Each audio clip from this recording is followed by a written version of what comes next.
What up, dog? What up? What they do, baby? Woo! Man, we got 50 in this thing already, man. What's up, y'all? What's going on? What's up? What's up? What's happening? Hey, dog, we got the same shirt on, bro. We didn't do that on purpose this time. Sure did. What's good, y'all? What's up, man? Appreciate y'all coming in, rocking with us. I hope. Hey, go ahead and like the stream. Go ahead and like the stream, man. You know, Zoe had to come with a new background. He always be showing off on his background, man. Sorry for the delay, man. I got some new and improved internet. Great upgrade. Huh? So you got that upgrade. Yeah, man. Yeah. What's going on with you, man? How's it feel, bro? How's it feel? Wake up. I had a dominant day, dog. How about you, man? Man, I woke up and pissed excellence this morning. I'm good. Hey, man, what y'all talking about? Damn, this chat going strong, man. Y'all can hear my voice all raspy and thrown off, man. We was in there making some noise in that thing on Sunday night, man. I mean, Sunday afternoon. So I'm trying to, get this thing back on and popping, man. So let's see what y'all talking about. Let me go and get my housekeeping in order for everybody. Stream, man. Please feel free to check out the website, man, 1400club.com. If you're interested in joining, please feel free to join the 1400 Club. If you hesitant, hey, you can still become what we call a friend of the 1400 Club. Yes. Go to the website, man. Do your research, man. We're a young group. We do a lot for the university. We got a lot of big things coming up this academic school year as well into next year. We are an official affiliated group with the school, so we are officially affiliated with the school as well. So feel free to check us out, man. And look, we're going to have a tailgate first home game against Grambling, man. Y'all come through and holler at us. We got some big things playing, man. Young up and comers, man, who do things a little bit different doing some different things, going down different avenues, man, and we're aggressive with what we do, and everything that we do, we have these meetings, we discuss what we're going to do, and you see it as soon as we plan, you see everything come to fruition. So very fun group to be a part of, and anyone you guys interested in joining, man, please feel free to join. Let me add to that. I'm gonna add to that. Man, y'all be sure to go and check out. We just dropped, man, Corey C, man. Shout out to D Corey C. Man. We just dropped our what do you call it? We call it, well, anyway, I ain't gonna do that. We just dropped our latest episode of Tiger Talk 1400 Club. We did our recap show of the game, Orange Blossom Classic, or should I say the Blue and White Classic? Yeah, y'all know what it is. We changed the name of that thing, man. What'd you say, Zoe? The Jew Blossom Classic. That's what we call that thing. Jew Blossom Classic. Hey, man, we're 3-1 in the game, so it's officially ours. It's the official fourth and forevermore. We had an old school football alum that actually played on the team back when we went to the playoffs and we lost to FAMU. He said, "Man, it's been a long time." I think it was back in the 70s. He said, "You know what? This the worst whooping." He said, "I actually feel better now." He said, "I've been wanting us to beat them down since we lost that game." Because he said back then, whoever was going to win that game between Jack State and FAMU was going to go on and win a national championship anyway. So he said, "Yeah, I was born, man." What up, Big Shaq? Hey, what up, Mark? Hey, man, that's funny, man. Mark, what's up, man? Man, I met Marcus at the airport this morning, man. Hey, good brother right there, man. Good brother right there, man. Hey, now that I see you tuned in, I know you made it to the West Coast, and I was doing the same thing. They said audio is much better, Ken, but Zoe still has an echo. Okay. So you echoing over there, so I don't know what's going on. But anyway, man, while Zoe's working on that, be sure to subscribe to the page, Tiger Talk the 1400 Club YouTube. If you're new to this channel, Shaq Attack, the Big A. Big Aristotle, man. What's up, my brother? Good to see you, man. Good to see you. And listen. Like I said, myself, Zoe, and Corey got together on the recap show. We just dropped that thing, man. I haven't even finished listening to all of it because like I told y'all, man, we'll go and shoot from the hip and then kind of see how it turns out. So can you hear me now? I can hear you just fine, man. I can hear you just fine. I'm not sure if they can. Veronica said, hey, Veronica, go to the 1400club.com or I'll be more than happy to, if you follow me on IG, _1400.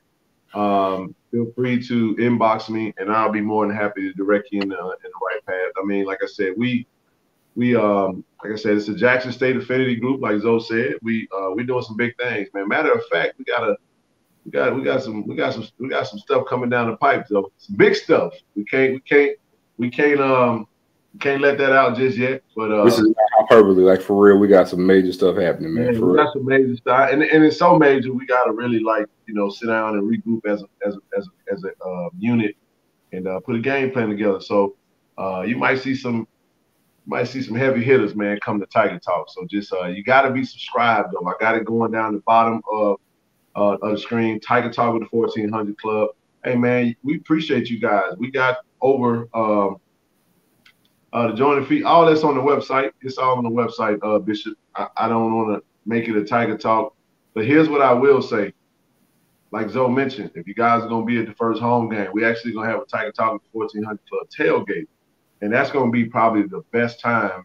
And like, if you're not going to make the first home game versus Grambling, then that's cool. But if you are, then definitely come over. We're going to have the tent up. We'll see the big Tiger Talk 1400 Club tent right in the heart of the tailgate section. We probably going to go live for those that, tune in to us that aren't in Jackson or that won't be at that game. If you're watching this on your phone, hey, man. Hey, oh, man. Man. I always gonna give one, bro. That was a good one. Hey, but look, so many things to take away.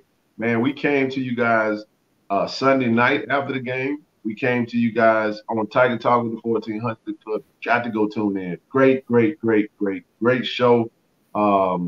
Just highly impressed with the producing of it and just enjoying this ride, man. This is a fun ride. We having fun right now. Zoe and Ken tell K5 brother, come on. Hey, I told him today, man. I saw he put that when he put that emoji like this out there. Mm-hmm. I went and got the what's the Austin Powers. I was like, I started giving that Dave Chappelle, Rick James.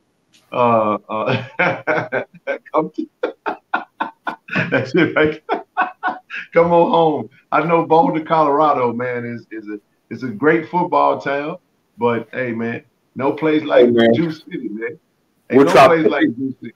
We're tropical people by nature, dog. Fact. Go away from that snow.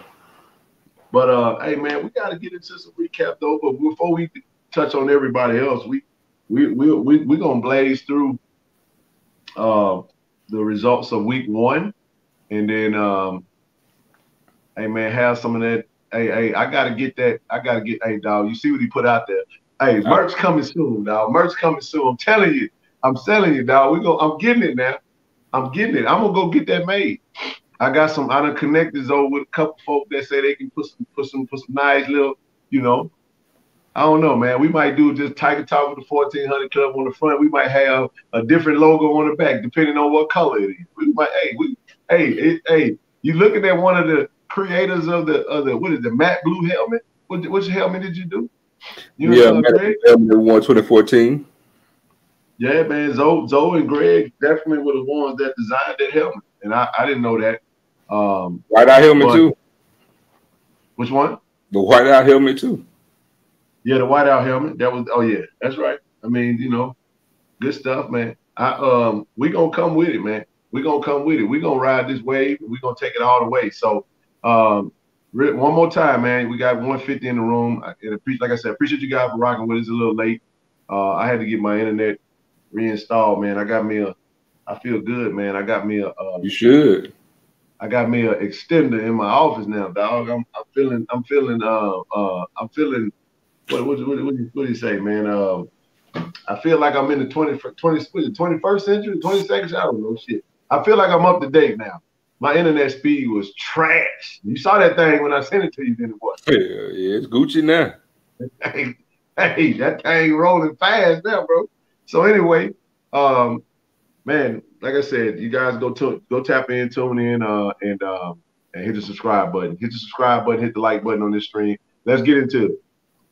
Sat right on the bench at Arizona State. He could be a star. I'm pretty sure he might sit in the FAMU, Chad Ochocinco's son. You feeling futuristic? Appreciate that, BA. Appreciate that, bro. He just said, I feel up to date. You know what I'm saying? I told him months ago too, Shaq. I told him months ago. Well, I got fiber now, man. You know, I'm fiber optic over here. I don't know what y'all, you regular cable people doing, but I'm fiber optic now. And, I'm excited about that. Anywho, let's get down to business, man. Week 1 in the book. Hey. Sorry, I didn't mean to cut y'all, bro. Oh, you good? I was like, let's get to it. So, I'm not going to even start off with us. You know, we'll jump into us later. We can actually go ahead and run through everybody else. And I mean,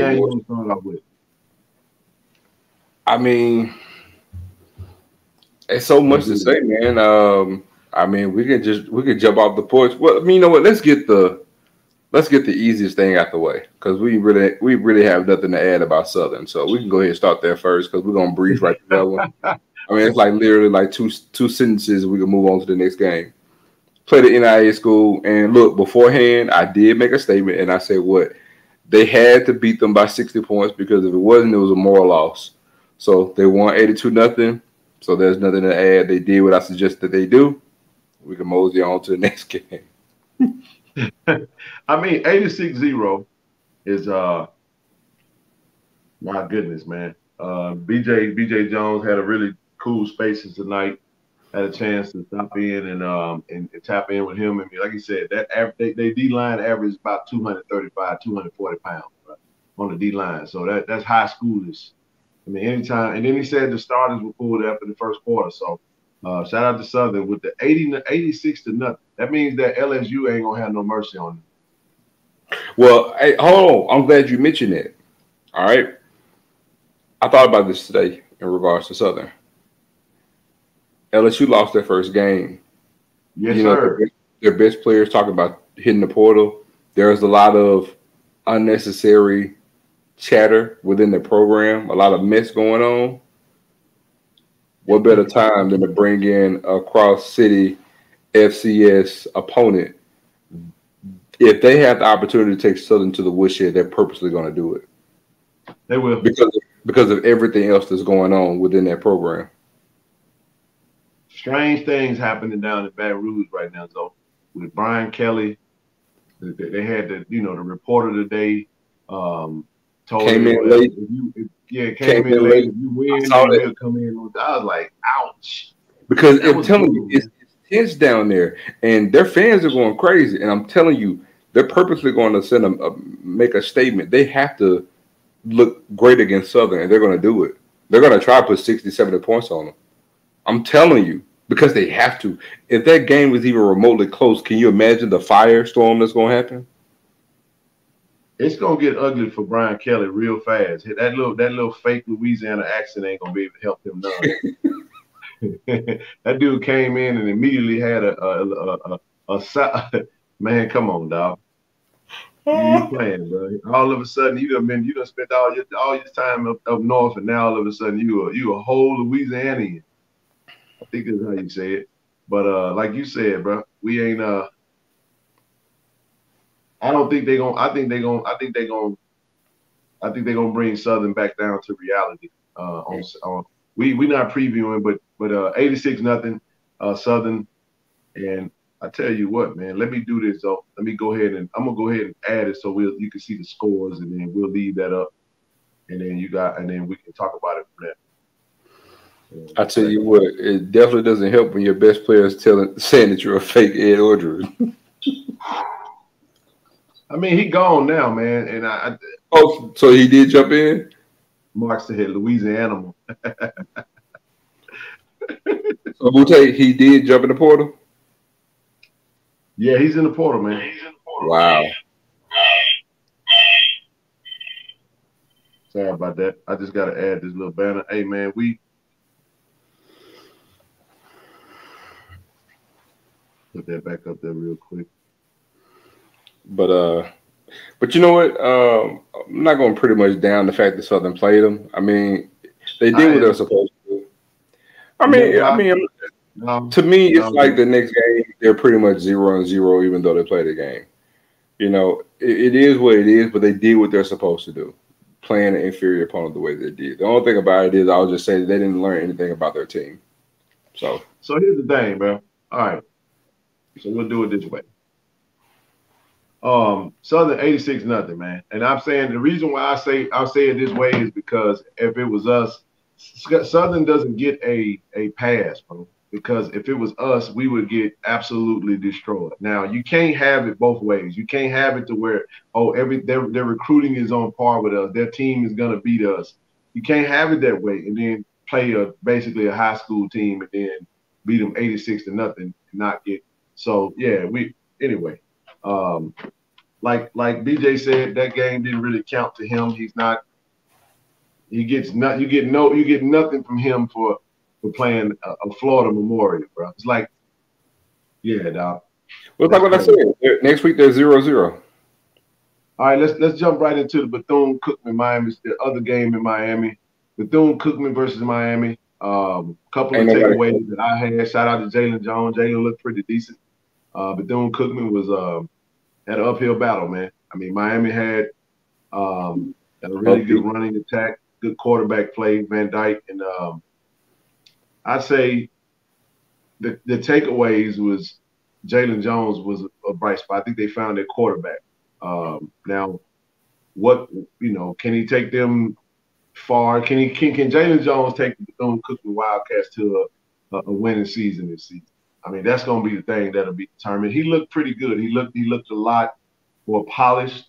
I mean, he has some typical Jalen plays, but again, on the biggest stage, I can't knock him because he did have over 200 and something yards passing, so he had a pretty good, decent game.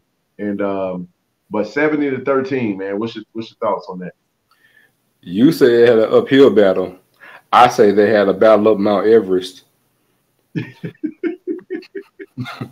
But I mean, man,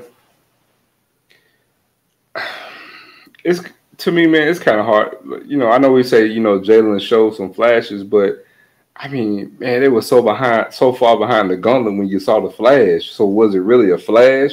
It's almost like the Musa effect. You know what I'm saying? Like, yeah, they were so far ahead before you saw anything. Was it really a flash? Or was it a mirage? You know what I mean? Right. Fools go. So Jalen 11 for 20, 243, one tug, one INT. Yeah, but they were behind so far when he really started throwing the ball. So that's my whole point. But I'm not finna sit here and say that, we can't forecast and think that Jalen's gonna have a decent year or he could be the man to carry them for them to have some success.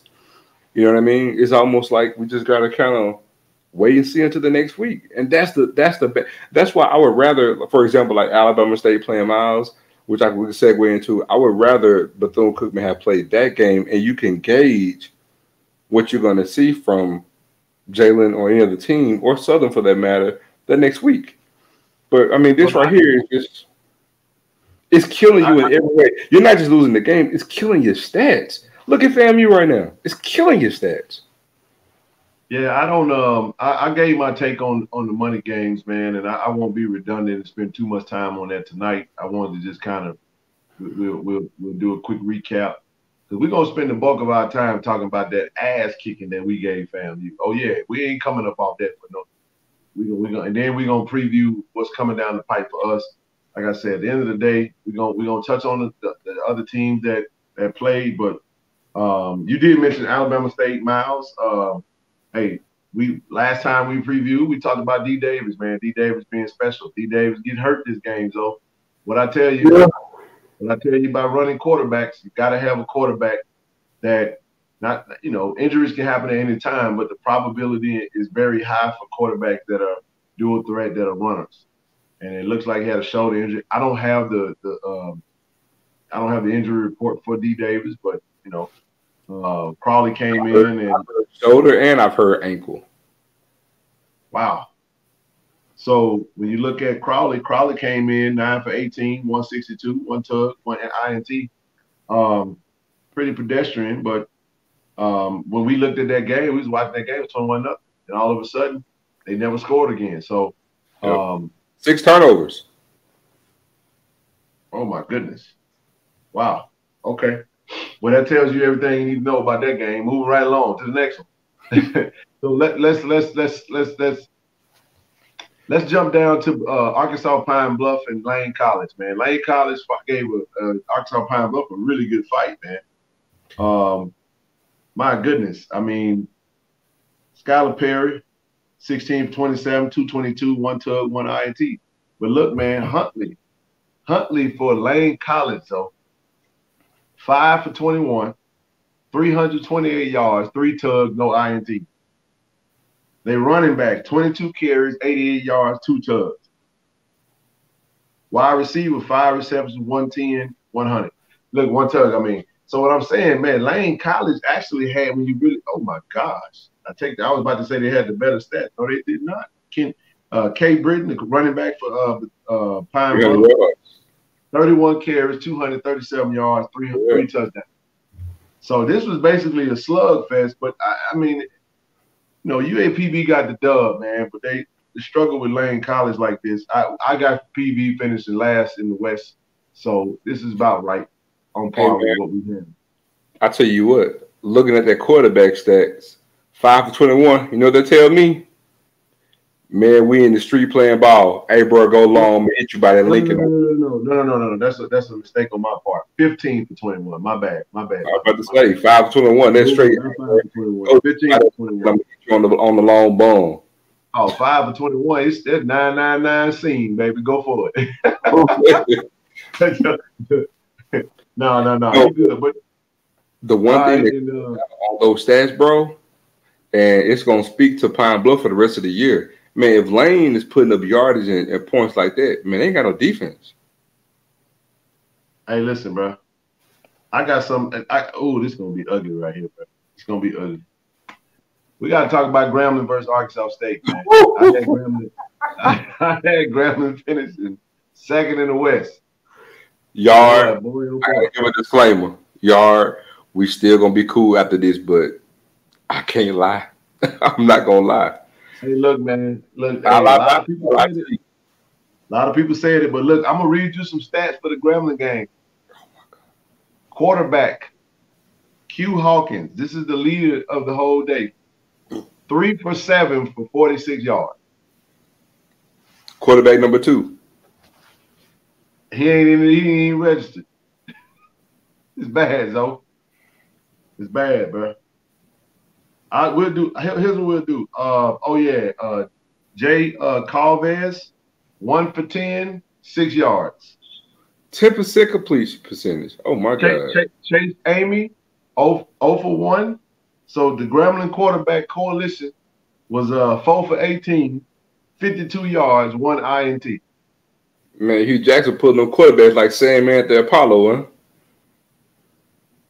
Wow. And Maurice Washington, who was arguably supposed to be the best running back in the conference, 3 carries for 1 yard.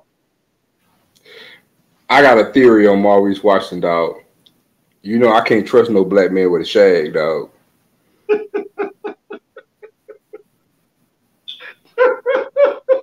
Dude, you stupid, man. 58-3.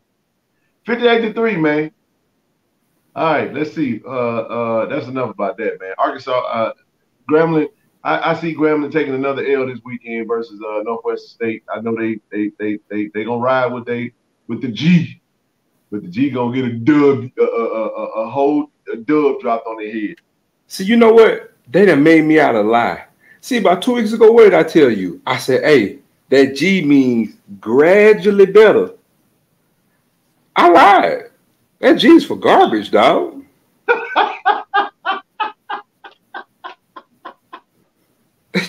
Hold on. Bubba Dub action. Trash. Damn, bro. Why? Hot garbage. That's what it is, I'm man. talking about, bruh. My You can't God, make bro. this up, man. Hey, look, man. Look. Over out here literally saying, oh, yeah, I think they're going to beat Arkansas State. Huh? Man, look here, bro. Grambling, good luck, bro. I don't see them even not. Look, you ain't got no quarterback. You ain't got a chance. So I'm gonna just tell you like this right here. They gonna get shellacked again this weekend. I got Northwestern State in Shreveport beating the brakes off of them. Unless they can figure out something with this quarterback position. You can't win a game without a quarterback. They better do like Prairie View. And what's the if that's the case? If you got two quarterbacks, you ain't got one. Look, man, I'll say it like this. They need to take the Prairie View approach. And speaking of Prairie View, we're going to slide right into that game. And then we'll finish up with the Alcorn game. And then we'll get on to the game of the day, the game of the hour, I should say. Prairie View versus Texas Southern. Prairie View 40-23. Interesting stats for Prairie View, though, Zoe. They didn't throw the ball at all that much. They threw it 4 times.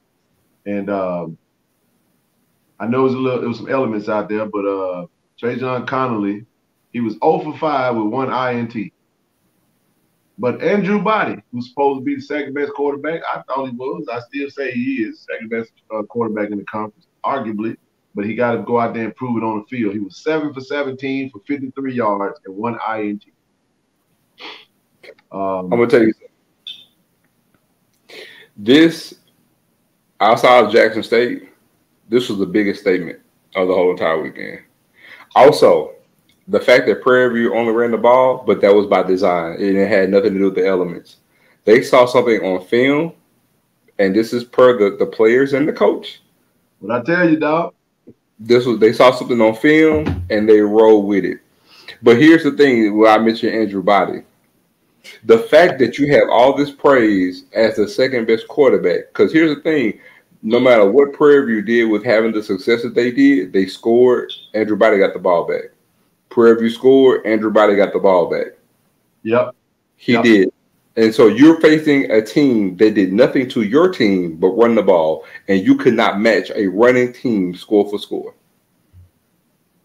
Like this game. Texas Southern has 2 running backs and a quarterback that can run the ball. So, I mean, it says a lot about the coach's ability to adjust. What we say, McKinney's on the hot seat now, man. He don't win with Body. I mean, you even talked about, I think BJ even kind of hinted. I don't want to put that out there. Yes, we both watched the game side by side, talking nonstop about this game. I was flabbergasted. Yeah. But yeah, you're right. You're right about the coach. But again, we're talking about the supposedly best quarterback in the SWAC. No, second best. It was second best. Y'all forgive me. I ain't tired. I got this cold thing blowing on me. Go ahead, bro. No, I'm not disagreeing. No, I'm saying to quite a few people, he's the perceived best quarterback in the SWAC. That's a bull jump. Don't matter. Hear me. Look, I'm putting air quotations. He's the perceived best quarterback in the SWAC. So if you're the best quarterback in the SWAC, you're facing a Russian team, and you can't match a Russian team who's not throwing the ball at all. Matter of fact, no, they threw the ball 6 times with 2 interceptions. So you're going to tell me that you can't match that team score for score. Yeah, this game is going to hunt him for the rest of the season. Because you got time to shake back. You got time to shake back. I tell you, bro, if he had an 850 credit score, it really dropped. He 90 days due. He really dropped down to a 450 on his credit score with this game. It's going to take him a long time to get this right. Well, I tell you what, man. Prairie View definitely made a statement. I still feel like Prairie View is they got to have a quarterback in order to win the big time game. But looking at the quarterback situation that we just talked about, they done already beat the supposedly best quarterback out of the West, arguably. Yes. Arguably. So here's the thing. It's gonna be interesting to see how Prairie View gonna shock a lot of people, man. I don't think Prairie View is gonna finish what we think they are. They're gonna be one of those that, yeah. Anywho, move right along, man. One of the last games of the SWAC for week 1 was Alcorn versus Stephen F. Austin. Shout out to G from Shacked the Fool. Not Shacked the Fool, Swacked the Fool. I don't know if G's on here, but if he is, man, hit us up too, bro. G went oh, be fresh. We're gonna get into Tennessee State because I watched that whole game. Don't worry, baby. We're gonna get into it. We're gonna get into it. We just get through these scores right now. So check this out. G went live at halftime. Called, said everybody had boo-boo on their face. Get off that boo-boo, get off all the stuff, and then he had to go back live again and say he was sick. So they only scored 3 points in the second half, though. After having 24 at halftime, it was 24-10 at halftime. Stephen F. also come out in the third quarter and seventh quarter. And scored 7 in the fourth quarter, but to finish the game 31-27. And I've heard that it was, oh my goodness, Mo Whitman, 11-yard pass from Trey Self, 2 minutes ago in the game, bro. So Alcorn had that one, bro. They should have come away from that with a W, man. I didn't get a chance. I have not taken any look. I haven't looked at any of the footage of that game just yet. But what's your thoughts on this one? How you think that one should have went? Well, I'm hearing a lot of chatter about Alcorn right before the game found out that their punter was ineligible. And I'm like, if you gotta, hold on. All I can think about is, really? You worry about flipping the field in that kind of game, and you're going to hang your hat on that as being the reason why you lost the game? No, sir. No. Bro, they could have had the quarterback out there and hike it in shot from the shotgun and pooch kick, whatever the hell you call it. I was about to say the same thing. You're absolutely right. You could have had the quarterback pooch. Look, you got to do better than that, man. But, again, I will say this, though. This was the 10th ranked team in the country. And Alcorn would dominate them in that first half. And Alcorn actually looked good, man, from what I saw. Javion Howard, 21 carries, 194, 1 tug. And their running backs, all 3 running backs actually total over 300 yards rushing. And they averaged right at 8 yards a carry for the whole entire unit. That's strong. Wow. But I question. Yeah, Nico Duffy, 11 carries, 73 yards for 73. Why stop if you're having that kind of success? That's the only thing that's I have to question, what I'm saying, about that. But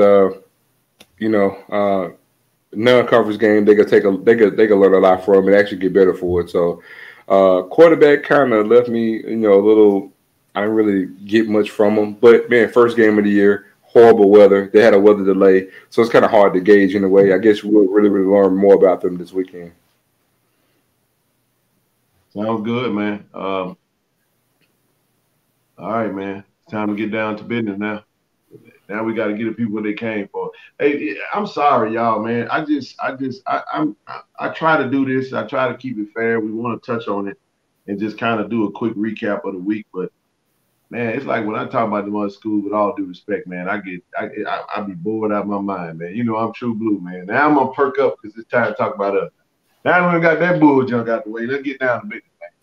All right, and listen, like I said, for those that, because what we want to do, we do want to get to talking about Tennessee State. We done already talked about FAMU a good little bit. Before we do that, we're gonna go into the get some of them comments and kind of get caught up and see if we can answer a few questions, and then we'll proceed. But 59-3, like we said, bro, just kind of, I'll do a quick 1 minute, 30-second recap. Had a lot of players. I saw somebody ask a question, do they feel like Coach Bartolone is going to run a different offense each game? I'm like, no. What he's going to do is he's going to study the film on the team that he's playing against. He's going to game plan, and he's going to make that team do what they don't want to do or what they're uncomfortable with doing. And B, I can't wait to give you my take on Tennessee State because the word is Tennessee State gonna be tough, and we got big bad Tennessee Big Blue coming in Memphis again, and I'm sensing some of that same FAMU. Oh man, at least FAMU played pretty decent. Well, they scored 24 against the FBS school. Hey man, all thing FAMU did was they warm up really good. It looked nice with the names on the back of their jerseys. But I don't think good I got to say. But look, man, absolute domination. QB one, Shedeur Sanders, grown. Number two, whatever you want to call him, had an absolute dominant game today, man. I mean, Sunday. And I actually had somebody go back and forth with me on Twitter. So let me get your thoughts on this. They felt like Lindsey Scott Jr. should have got FCS Player of the Week because Lindsey Scott Jr. He had similar stats. I mean, I think he was 17 for 25, a little over 300 yards, six touchdowns. That ain't similar. 6 touchdowns for incarnate word. So thing about it though, like I told him, I said that 5 minutes ago, it was up by 30, and Lindsey Scott Jr. was still in the game. He threw a touchdown 5 minutes ago, and they was already up by 30. I said Shedeur didn't even play the fourth quarter, so played the first series of the fourth quarter, and that was he was pretty much done then. So I shout out to him. I mean, he had an absolute total control of the game. The wide receivers were just everything that we said they would be. We're using our tight ends. The offensive line did a superb job. Shout out to Big Meats for basically stifling Isaiah Land. We know he was back. I was glad he was back because I didn't want no excuses. He got a little sack and he got a quarterback hurt that, he made his impact. That was his it's like a loud fart in the room. Let you know he was there. But, if you stick around long enough, you smell it. But it ain't, at the end of the day, once the smell go away, you realize that you get on about today. So defense, just dominant. All three phases of the game, special team, defense, offense, dominant game, man. 59-3, and it could have been 73-3 because with the drop pick six, and family fans right now, we've been hoodwinked, bamboozled, led astray, run amok, and flat out deceived. Hey, man. Hey, Zo, we ain't gonna share. Hey, we're not gonna share that on here, bro. That the chat that was going on amongst Rattler Nation, man. They folks over there. Talk about it, man. I'm gonna let you take it. All I'm saying is, man, look, y'all. Don't be believing these folks when they get in these group talking noise, because when they get amongst themselves, they brag different. They really tell you how they really feel when they get amongst themselves. Yes, sir. Yes, sir. They brag different when they get amongst themselves, dog. Like Gookin. Appreciate you, man. We appreciate the love, man. But y'all feel free to throw some in the cash out. We ain't begging, but like I said, the Miami trip was they got the word, bro. Huh? I was just responding to B. I was like, yeah, they did get their word. Yeah, they got beat the hell up, man. They got beat up, man. They come out like Martin when he went, Martin went up against Tommy Hearns, man. They come out with the big lumped up head, man. The first version of what. But you guys got to go, Frank Koo. Jack State can beat North Carolina, no doubt about it. I absolutely believe that. Oh, yeah. Man, look, I'm going to go and address it. And this is my last time saying this, I swear. But I couldn't come out and just say it then. I'll say some things, and look, I'll take the heat. I'm fine. I'm good with that. But when we first watched FAMU against North Carolina, and I saw what I saw, I proclaimed then, I was like, dude, Jack State defense is better than theirs. I said it then, but I just couldn't come out and say it right there and there because, again, it's like, oh, here you go, you're being a, biased or delusional Jack State fan. I'm like, no, bro, it's there and it's obvious to see. And guess what? North Carolina went out the second game, proved my point on their end, and then we proved my point on our end with the display that we put up. We beat them down way worse than North Carolina did, and it wasn't even close. And they had all the eligible players. I mean, it wasn't even close. So to answer the equipment to that statement, do I really believe in my heart of hearts that we could beat them? I do. Let me also go on record. Jackson State is a FCS school and scholarship number only. We are an FBS program in FCS clothing. If Jackson State had 85 scholarships just like Jacksonville State, it ain't too many schools in this country that want to see us.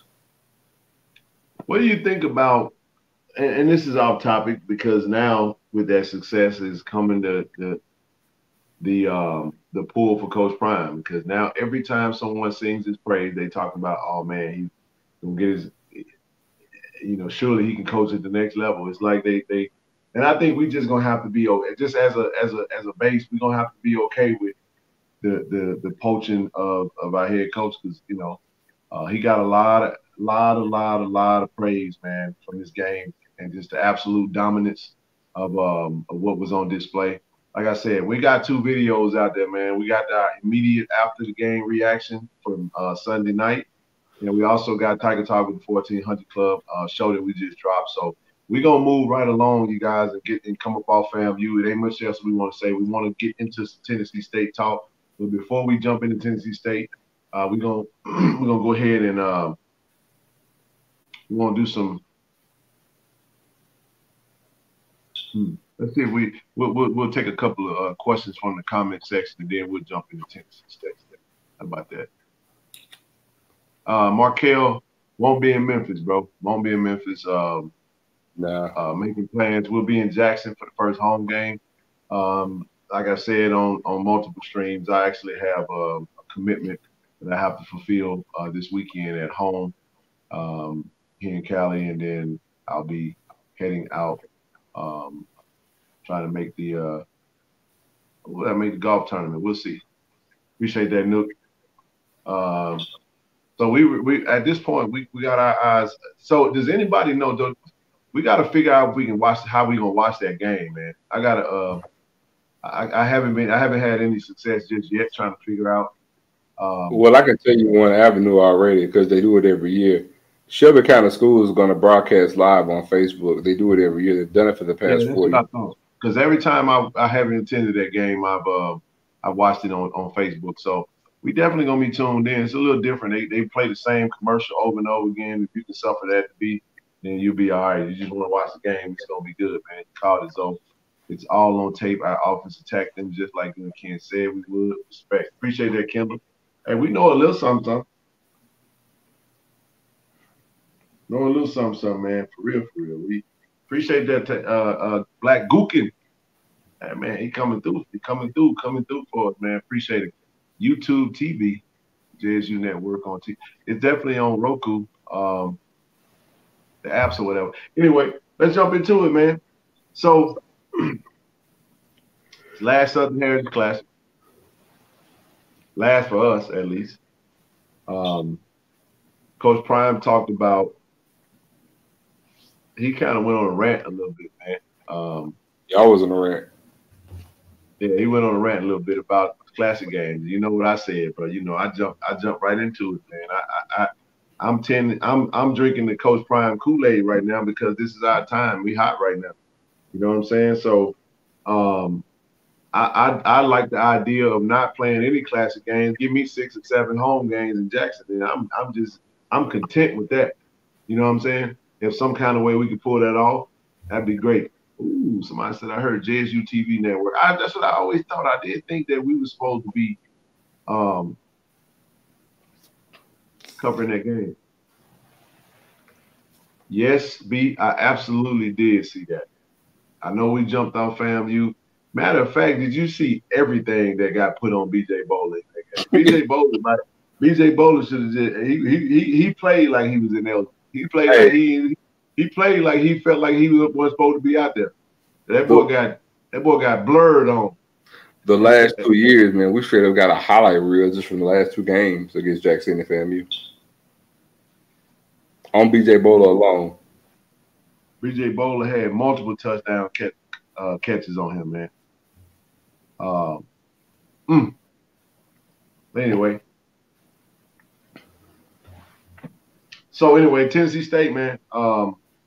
What's your immediate thoughts on that game? And we'll get into some of the. Did you get a chance to watch Tennessee State Eastern Washington game? Yep. Let's jump into it, man. You know how I feel about Tennessee State, man. I like the coaching staff. I like the roster. They have some really, really nice pieces. They have a lot of youth on their team, but also they have a great starting running back. Devon Starling, everybody, is a dog.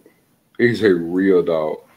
I mean, I love our running backs, but man, can you imagine that dude on this roster? Like, he's that good. He's a legit, good prospect. And you figure they're going to have good running backs because pretty much any coach who plays his particular position, he's going to make sure his position is good. You know what I mean? Whatever he played. Same way Prime made with the DB, you figure that alone, Eddie George is going to have good running backs. Defensively, there's a lot left to be desired on defense, specifically on the back end. And whenever we can say that, that's going to make your ears perk up and put a smile on your face if you're Jackson State University, because like we've always stated from the jump, man, nobody, in the country really has our wide receiver room.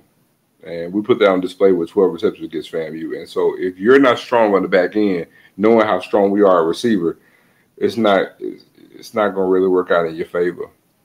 But I think it's kind of like FAMU to me in the sense. Now, I can't speak on what they'll do defensively, but what I mean when I say that is I really don't think for what we like to do and what they like to do, plus their personnel, I don't think it's a good matchup for them. It's a terrible matchup for them. I'm going to get to it, but keep going. I think we're just a bad matchup for them in particular, even with them having those good pieces. So I'll get into score and prediction, all that kind of stuff later on, but go ahead, man. Listen, man, let me tell y'all something. I don't know if y'all had a chance to watch this game. It was on ESPN replay. See how I perked up? We talking about Jack State now. Hell with the rest of the school, man. We ain't done enough of that. We might have to augment that little section and just put the score up and be like, all right, y'all know what happened. Let's get to Jack State. Anyway, got a chance to watch Tennessee State, and it took a while. It took a while to watch the game because I went to Eastern Watch. That red field was throwing me off a little bit. You know what I'm saying? It throw you off. You know what I'm saying? Now, Tennessee State, Eastern Washington, number 2, their quarterback, little short, kind of stocky fella. They run an offense with they got a lot of different movement going. It's kind of similar to like I guess you could say what a run and shoot style, West Coast style offense, or whatever the case may be. But let me say this though, man. The thing that jumped out to me with Tennessee State, Tennessee State back end is slow. They do not have speed at the DB position. I'm telling you that right now. They look like they had cement feet. And I ain't tripping like that. I'm telling you, man. Like I was looking at that, I said, oh baby, we finna eat these boys with like it's chop suey, man. I mean that. It said it took a while. Tennessee State players came. The field was ridiculous, but listen, they even on offense. Now, when you get to the Drake, the Ellis kid, and where the hell you go, man? Oh, go ahead. Okay. When you get to the Ellis kid, now I had looked down and looked up and then see that that's a dope background, by the way, man. Huh? Water. No, but somebody said 65, nothing. So here's the thing. I think Ellis is a weapon. Devon Starling, like you said, is the best player they have on their offensive team. They do have a one speed wide receiver, I would say. Their D line is built for run stopping. Slow, big bodies. They usually rush only about 3 with maybe a linebacker. Their middle linebacker is actually pretty solid. I think he's number 11 or whatnot. He is. Yeah, he's solid. So when you think about it, Ellis is gonna try to, bait you into. So what they try to do is it's typical RPO. I'm gonna basically make you zero in on Starling, and then once you start to try to zero in on him, he'll pull the ball back and take off. Ellis reminds me a lot of Jaden Daniels. Jaden Daniels, who transferred from Arizona State, who's now at LSU. Very similar style. He's a quick quarterback. I'm gonna tell you what I got from Tennessee State when I watched them, though, and I'm gonna mess you up when I say this. Remember their previous coach? Reed. Coach Rod Reed, right? Really good recruiter. Always brought in about what 8 to 11 P5 transfers every year. Yep. That team looks like the typical Tennessee State team that would beat us when we was just trash. You know what I'm saying? It will be close though. But then it'll be close, or it would be that team that would that we would mess around and actually sneak up and beat.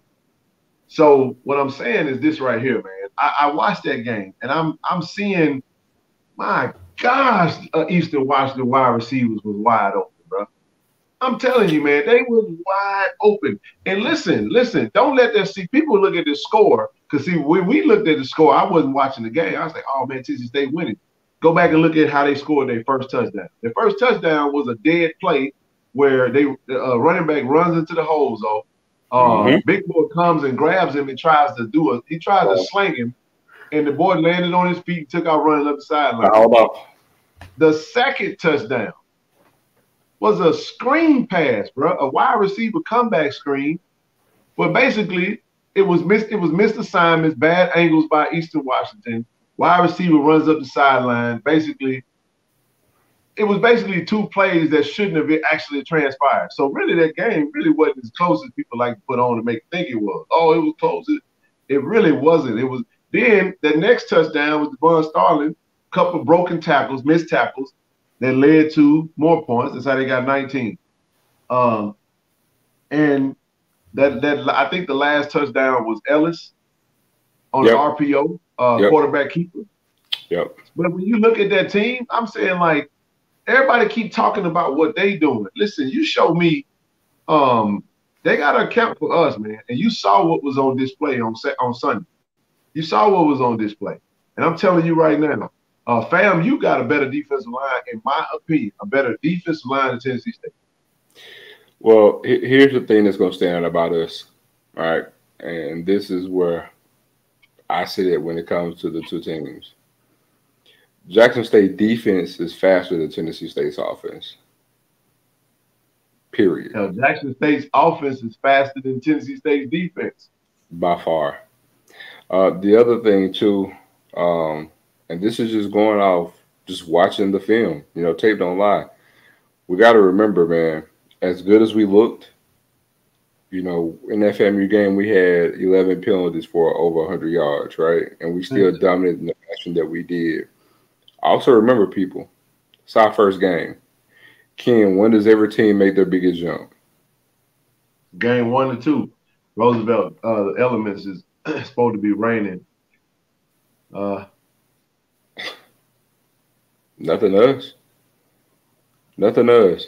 The only thing that Jackson needs to be concerned about when it comes to Tennessee State really is just really stay focused on the opponent, not get the big hit, and tackle. That's all they got to do. If we keen in to tackle, because here's the thing, no matter what they do, we're gonna I can go on record right now and tell you that we're gonna have hands down the best scoring defense in the conference. Regardless if we're getting turnover.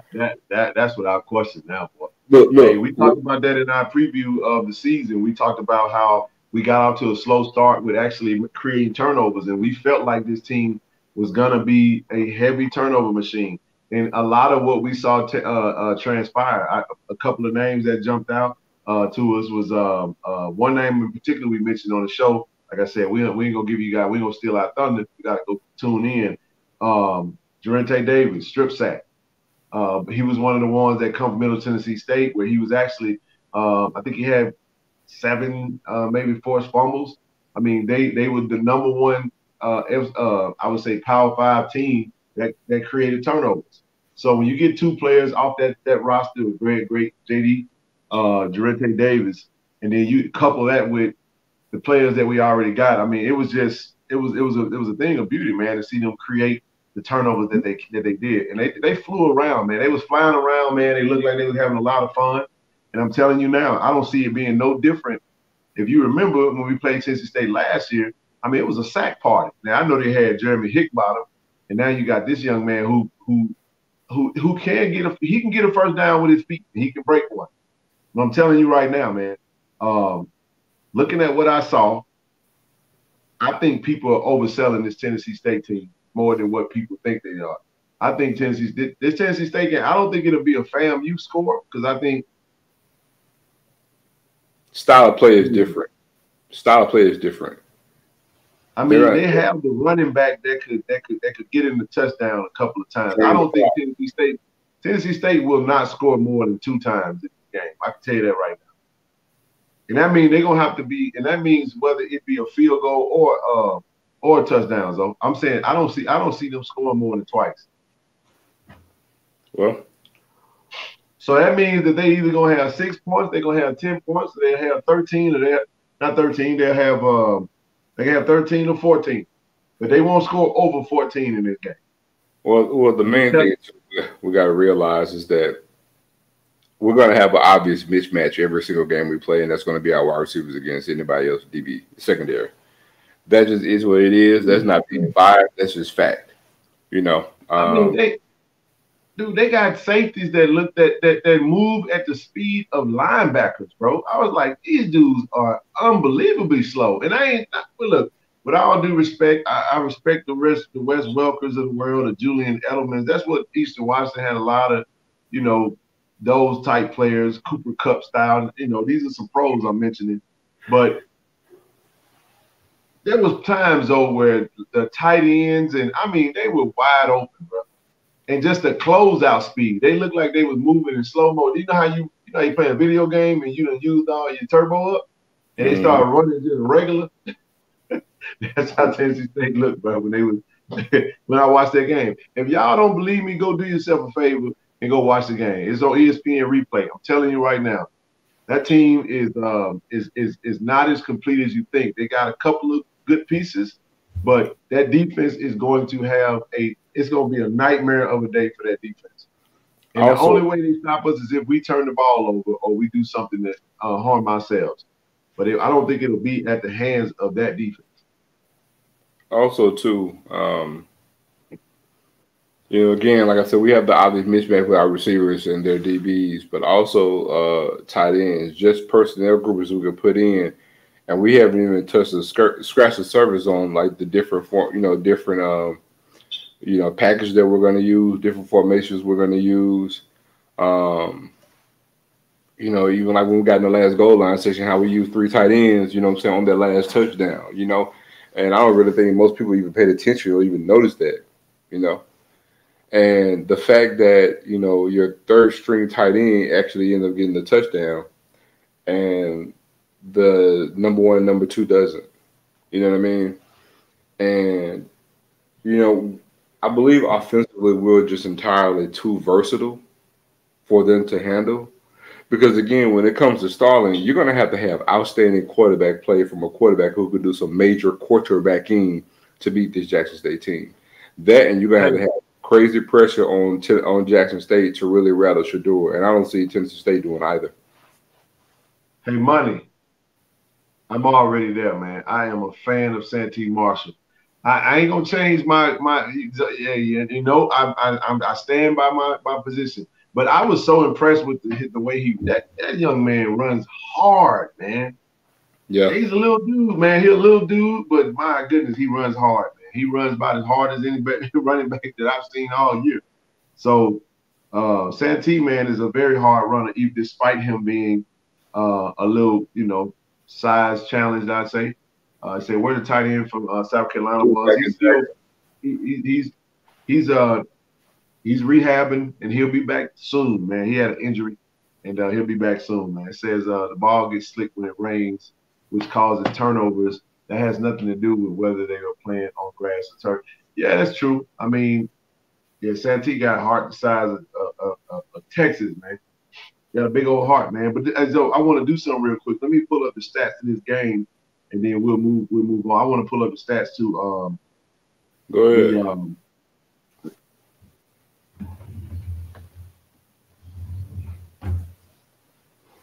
Let me grab some right quick. Yeah.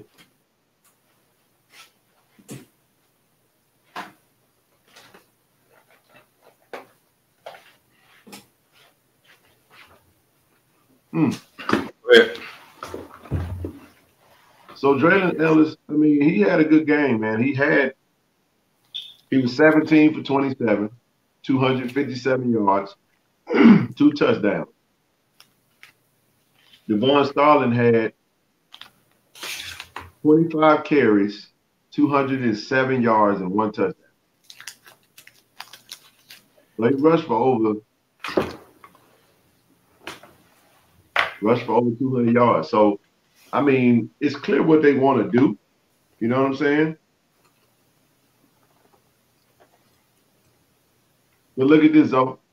Ellis had 22 carries for 82 yards and 1 touchdown. So, I mean, you look at the quarterback and the running back, it's pretty clear what it is they want to do. That's 47 carries amongst them two. So he's basically their whole offense. They got 2 players on offense. Like I think B or somebody just said that. JSU's a prop for everybody that's on their schedule. And I don't see nobody beating them. You got that right. You want to see Tyson Alexander get some action. Well, it's like I said earlier, man, you want to cut the hair off the snake. You contain Starling, it makes it a whole lot easier. But I'll be honest, man, I'm not going to say what I don't see. Tennessee State won't score a lot on this defense. They won't. They don't have the threat vertically to get this defense out of doing certain things it doesn't want to do. Number 24, you gotta watch out for number 24. He's pretty solid.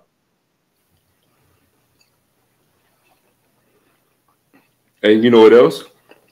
We got to gauge Eastern Washington's defense too. That's going to be another telltale sign to add to some data analysis when you talk about next week because I saw some bad fundamentals from old Eastern Washington, bro. They look very FCS-ish. This could be another North Carolina FAMU all over again. Listen, bro, we different, man. Hey, look. Hey, man. Hey, Jack State different, bro. We different, man. This is not. We ain't got to tell. It's not hyperbole. This is not it's not what you say, coach speak. This ain't us with our blue and white glasses on. Listen, man, what we saw Sunday was not a fluke. What we saw Sunday was expected.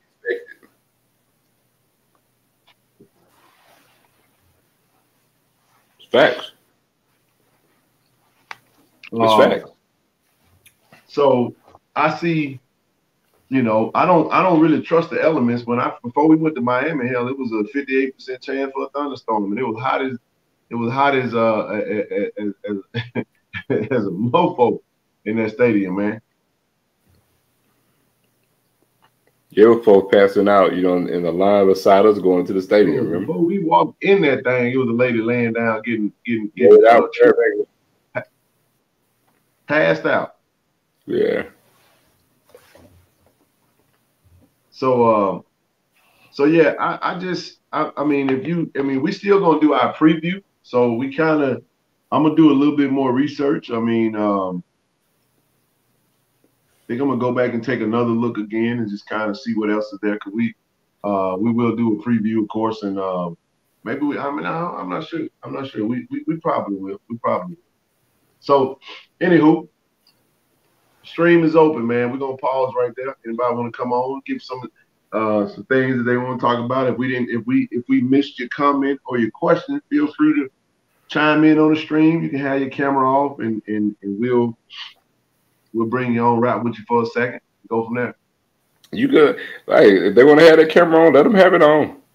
Look, yeah, bring your camera on, man. If you want to be ugly tonight, bring it on, man. If you're ugly, just be ugly. Be proud of it. Look at me. I'm here. Every time you see me, I'm in this thing. I can't hide my face. Look, let me holler at my boy because he on here. Avis. Who that? Come on the stream, dog. Come on, man. Come on, man. Avis ain't gonna do nothing.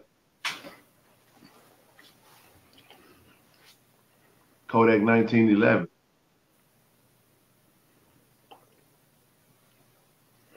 The people miss Wyman. I had so many questions. See, y'all got to listen to the coach, man. Y'all got to listen to coach, man. Because coach said we deep. What part of we deep do y'all not get? Listen, Wyman got to earn his minutes, just like Nugget got to earn his minutes, just like Dallas Daniels got to earn his minutes, just like Jalen Hughes got to earn his minutes. When you create a culture centered around competition, it ain't no gimmies. And you know why you got to like that? Because guess what? Wyman might go out there and ball out this week at practice. You might see him starting, and Coach Prime said you can go from first string to third string in one practice. So, Avis, you ain't no ghost. Stop being scared, man. Come on, string, talk to you, brother, man. Let the people see you, man. I mean, they ain't got to see you, but they can hear you. I want to hear what you got to say, big bro. So now his name is Avis St. Patrick.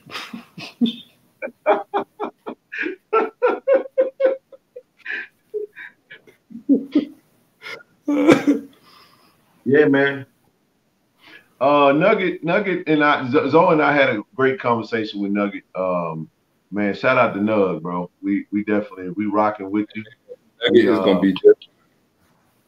I need to put a moderator on there, man, because I got the porn people showing up. That's how you know we made it, baby. TJ, what's good, baby? What's good, Ken? How y'all doing tonight? What's going on, man? Good, Hey, man. I got a question. So, since I think Ken said since Tennessee State defensive line is big, do you think we go with Savion Wilkinson as a quarterback since he's a bigger back and he can run through the blocks like better than Santee because Santee's still kind of small? No, I don't think so. I think Santee's gonna start because he started on Sunday and he didn't do anything to not start. You get what I'm saying? He ran hard, he hit the hole, not a lot of wasted motion. I for one, I had predicted that by week 3 we see Savion move even further up in the depth chart. They averaged the same amount of yards per carry, although Tito had more carries than Savion had. I think you'll probably still see Tito come out and start the game off. And I think you see Coach Prime and Flea and staff go with Savion a lot quicker. Maybe JD falls back to third string this week. But that's my take on.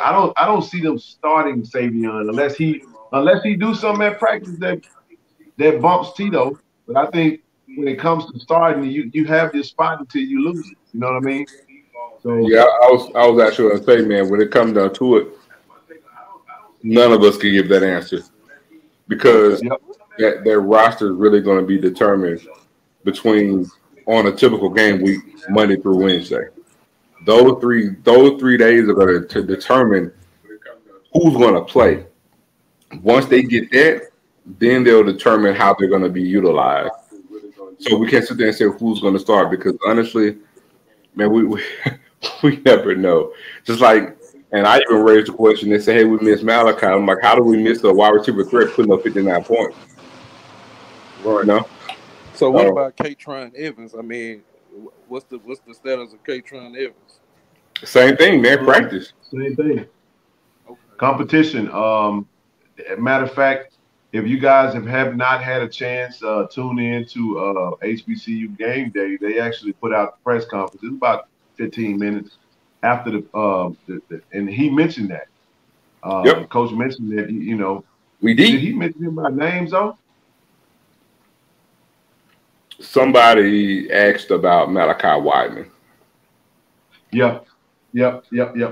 So he basically was saying that we deep, man.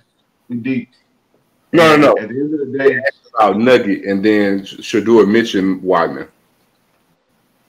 Yeah, no. What I'm saying with Katron though, he talked about that.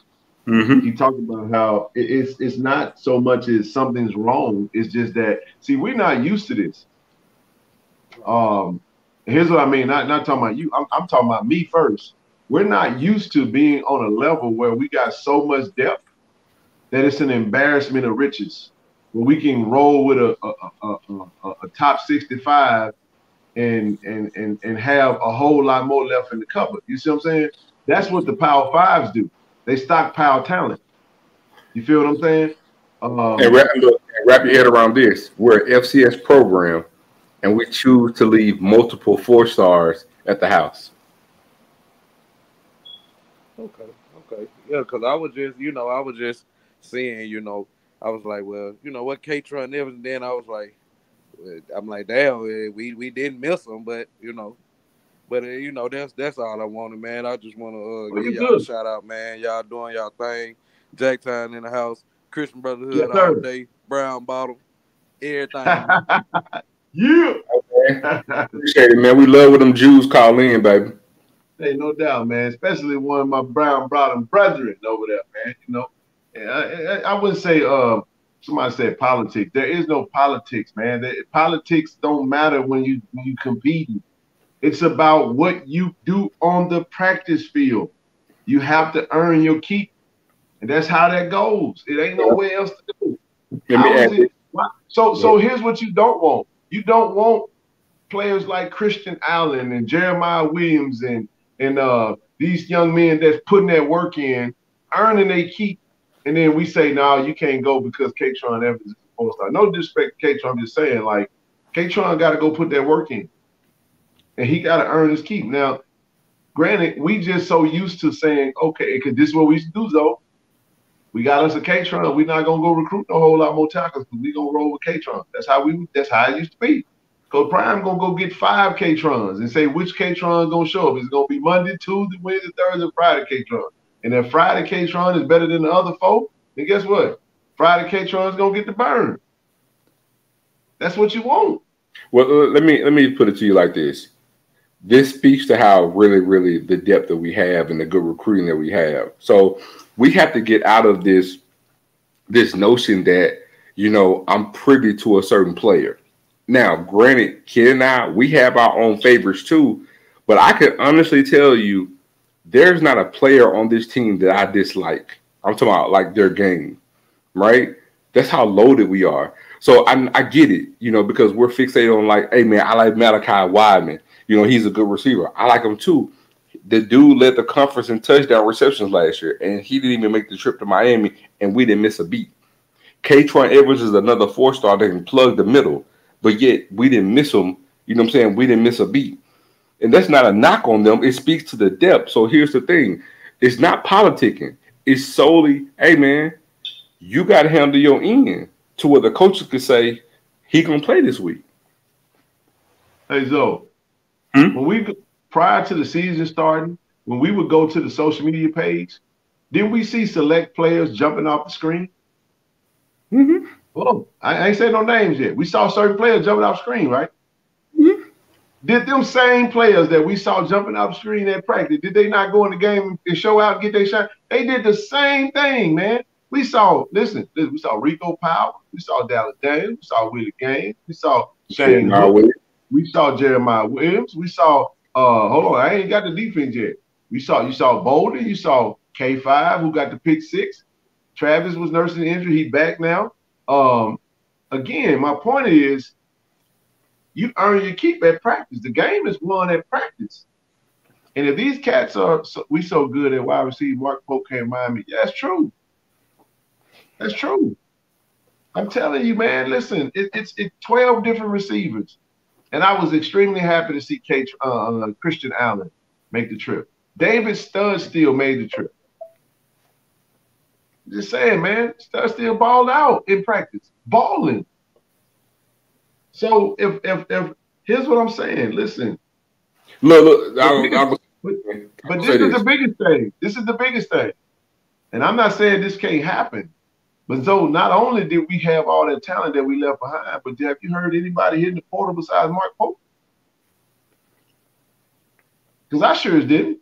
What I'm telling you is that tells you right then you got a healthy program. That's the lifeline of your program is the depth and the quality depth. But for all we know, just like that, man, an injury can happen. We got highly talented players that's gonna make an impact. Technically 3 starters that ain't even healthy. Four. So can we make a case that we got 4 starters that ain't playing right now? I can name them. Yeah. And I'll base the injuries. Number 1, True Thompson. We can say True Thompson can start at nose. Yes, he can. Kevion Mullins. We can say he can start at tight end. Who is it? Frankie Burgess, we can say he started at D tackle or edge. Who's the other one that I'm thinking about? Shiloh Sanders starting strong free safety. Malachi ain't hurt though. I'm just saying, but he ain't playing. He can start. He's still sitting at the house.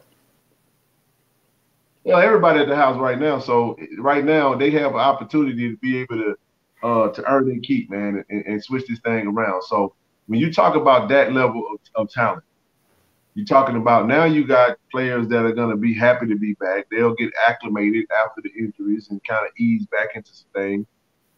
Shiloh had recently really just got cleared, so I expect to see Shiloh. I don't know if you'll see him in Memphis or we see him versus Grambling. I think it's going to come down to what his body allows him to do, and I'm good with that. So 242 in this, man. Be sure, like you said, man, go ahead and like the stream. Like I said, we always appreciate you guys rocking with us, man. Quarterback Club. I want to see if politics came into play when Shiloh comes back. Not so much, man. I think one thing we can do is I think we can stop looking for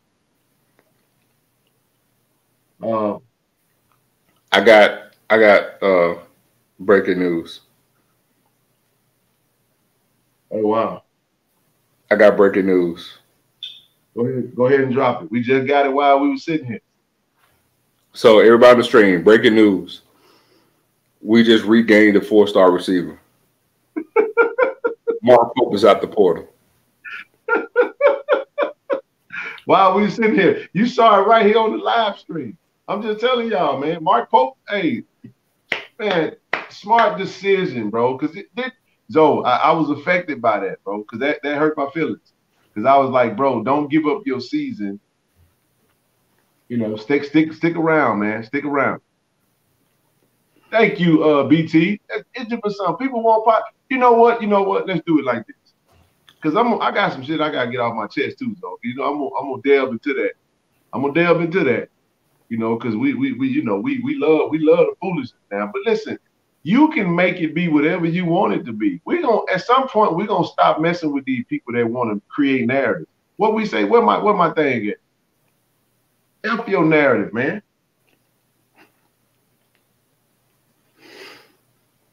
My boy be wanting to cuss y'all out so bad. Yeah, we do, man. You know, and at the end of the day, you can make it be what you want it to be. We want it to be politics. We want it to be instead. It's like we don't subscribe to the notion that Coach Prime created a cultural competition. That's very. If I'm a player, though, I want that because guess what that makes me do? It makes me feel like as a player, I get to go in there and I really can work my butt off and earn my keep. It ain't gonna be favoritism. Because I'm gonna tell you a couple of players that started. I know for a fact that what you talking about is bull jump.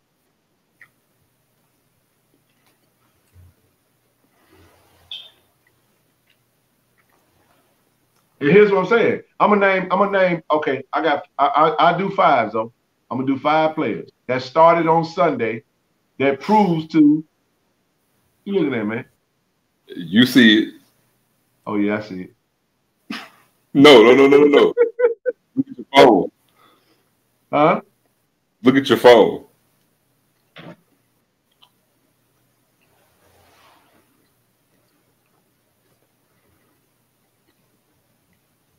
Oh yeah, we ain't talking. We hinted on that. And hey, see that what I'm saying, bro? We got a machine behind us, man. Hey, y'all gotta understand something.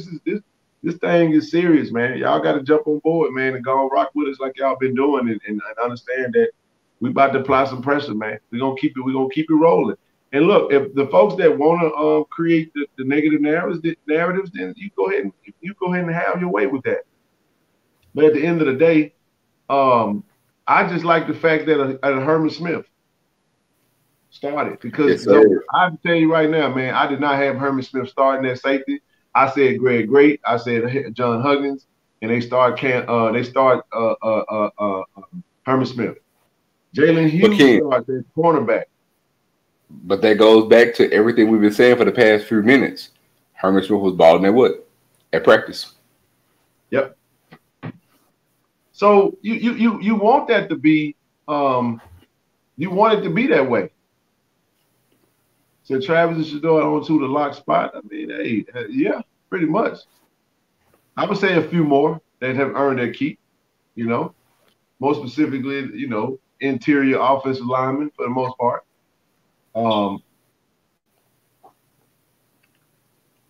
He said when they play Tyson Alexander at running back, Tyson is a great running back, man, but Tyson got to earn his keep.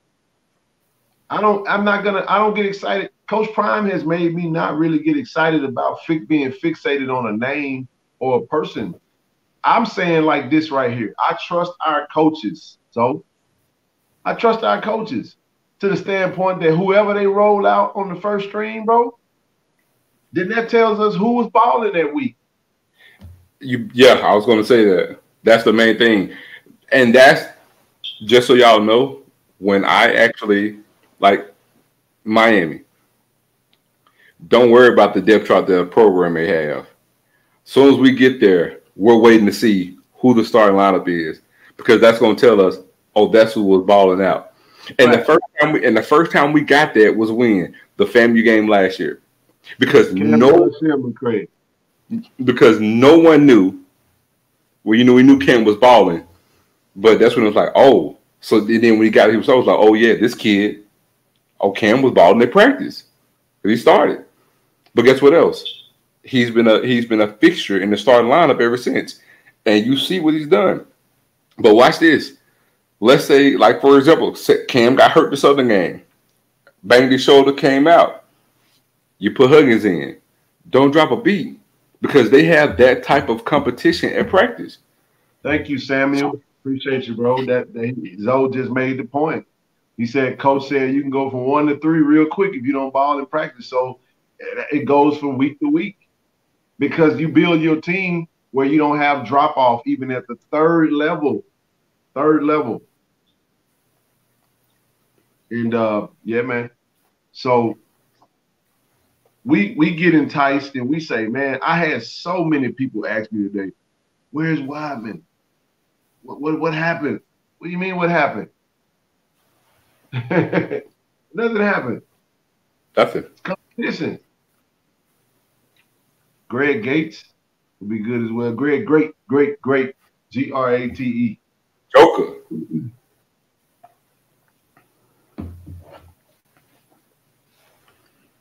Hey, that's true, Nook. We can't put 5 safeties in because we got interchangeable pieces. And that's the thing about having personnel.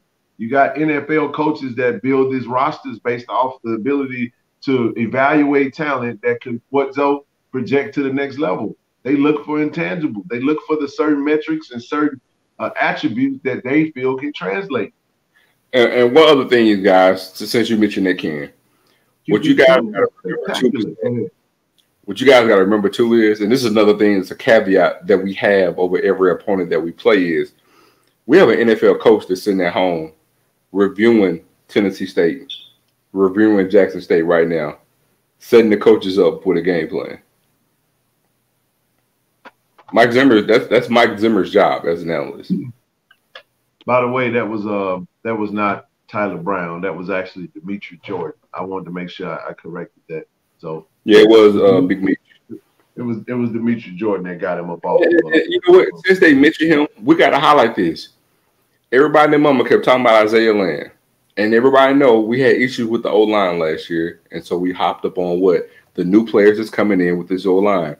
Big Meech was on the line last year, and he dominated out there. Dominated that dude. When you guys get a chance to see it, he dominated that dude. And it wasn't even close. Said, what do we say? What do you think about BJ Jones saying he's not sold on the O-line in spaces earlier? Then I don't think nothing about it. No, I'm gonna address that. I don't think nothing about it. All right, next question. Hold on. I don't think anything about it, because at the same time too, that's fine. It's the first game of the year. I mean, you're not gonna really be sold on anything. I tell you what, like Jay-Z and Too Short, just a week ago, everybody was sold on Musa. He messed with them boys on Lynch Street. Are they sold on him now? I mean, it was all good just a week ago. Life coming at you fast, man. When anything for 1,400, step across the field from you. So it's just the first game. And again, we made in the line, I'm gonna be honest, they've upgraded and we see the difference between last year and now. But here's the thing. It was the first game. They're still gelling. They're not gonna be well oiled until mid-season. So. That's my dude, man. I rock. I got love for BJ. He be doing all of what I just put, what Morpheus put up there. But you know what? He got that right though. He don't have to be sold on the line. That's fine. My question is, as long as our quarterback sold on him, so he can sit back there and pick these offenses apart, that's all that matters. Tennessee State tries to blitz 2, he's going to light them up in the slot and come back. It's going to be a bloodbath, man, for Tennessee State.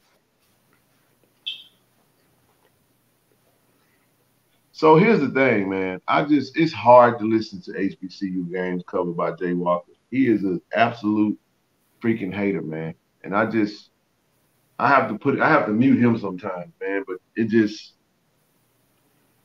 that ain't changing. There ain't much we can do about that. But I'm gonna tell all y'all in the comments this. I'm not gonna sit here and agree or deny anything about Jay Walker, but the one beautiful thing about this team is let him hate. You know why? We don't shut his ass up. I promise you. Yep. We don't shut his ass up. You got that right. So yeah, man. I mean, he get on my nerves too, man. He's a MEAC guy, and he had an unnecessary mention of Buddy Pugh because of the Celebration Bowl. It's like, dude, y'all run that in the ground, man. I think Jack State offensive line is so good that it costs out of them money. And like receives called BJ money. Yeah. He is the ultimate SWAC hater. Yeah, man. So yeah, so let me ask you this though. I got another one for you, bro. We talked about this today. I want to get a few people thoughts on it. I might as well touch on it because it came up. People got to talk about Gilly. We posted. I think they made his profile photo and they kind of went and resurfaced a couple of old clip a couple years ago. I think it was like June or July of 2020. I know it was 2 months before Coach Prime took over as he was introduced as head coach. But his comments was basically to the effect of, if he had a son, he wouldn't want his son to go to the HBCU to play basketball because lack of visibility, and he didn't feel like he's like, if you want to go top 5, top 10, he was like, I'm not gonna send my kid to the HBCU. You want him to go to a place where he can be exposed, and of course he said it in the most Gilly way. I responded when I first heard it a couple years ago, but as time has gone by, now people are like, well, now that Jack State is on top, he's coming around and yada yada yada. I'm not gonna say that. You have to understand, look at it logically. First things first, let me address the picture first. For all things holy, and y'all not gonna agree with me, but for all things holy, we gotta stop nitpicking and bitching about every minute thing that's done. We really griping about a damn picture that's gonna last for about 2 days. Really. A picture of Gilly on the football page, literally his picture gonna be up to like 3 days and it's gonna be gone. Really? Like, it ain't worth it. It really ain't. In the big scheme of things, it ain't worth it. Learn to pick your battles. That's the first thing. I'm not tripping off of that. But now, the thing on the comment that he made, I'm going to say this too. Y'all not going to agree with me. I don't agree with what he said. But I will say this. Every last one of y'all in the comments, go ahead and name how many times you done said something stupid that you were ignorant to the response that you gave years ago, and somebody bringing it back up to you now. I had a conversation this morning about things that I'm going through. And one thing, I'm going to be transparent for y'all. One thing I have an issue with, especially men, because men are very prideful, right? So the one thing, and the reason why black men or men in general don't talk or become vulnerable, because the worst thing that can happen to us is I try to be transparent and speak on something that I'm dealing with in a time of need at my most vulnerable. And then what do most black people do? They use it as a coupon Because when you finally get good, they're gonna pick the perfect time to remind you of the time that they came through for you, right? So basically, you're something that was done months ago or years ago, and you're bringing it back up now. What I did 3 years ago, or what I said a month ago, has no bearing on today. Because what if my opinion has changed? He said it. I mean, it's right there in black. It's right there in black and white. He can't run from it. But watch this. This is before Prime got there, right? He's not riding away. How do we know if him and Prime have a conversation? How do we know if Prime changed his disposition on getting his son to an HBCU? We don't know that. That video is low hanging fruit, and all we do is grab low hanging fruit. And in the big scheme of things, forget what he said. And we all have a problem with that. My dad said something. It's country as hell. I'm going to give y'all a Ralph Phillip-ism. My dad said something. It's country as hell, but it's so true. Don't listen to what nobody say. Listen to what they do. Right. He said that. He did, right? But is his action showing that right now? Because I promise you, he always hyping Jack State up. Him and Wallow always in JSU gear. All the time. So we got to get out of it. It's low-hanging fruit. So, again, I don't co-sign it. Man, one of my closest friends, I told Kenneth today, one of my best friends, his dad went to Jackson State. His mom went to an HBCU, right? And he actually told us when we was kids, and I was pissed at the time, but I didn't know any better. He himself said he would not send his kids to Jackson State. My whole entire family went to Jackson State except a handful of people, right? And my daughter, I'm not going to force my daughter to go to Jackson State.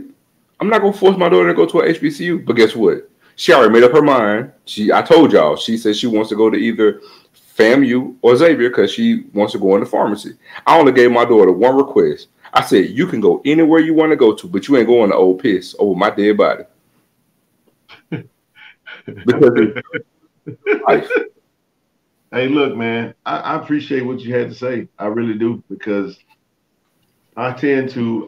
This is why we do what we do, man. We come out here, we talk, we chop it up. But it's what I get back from everybody that, the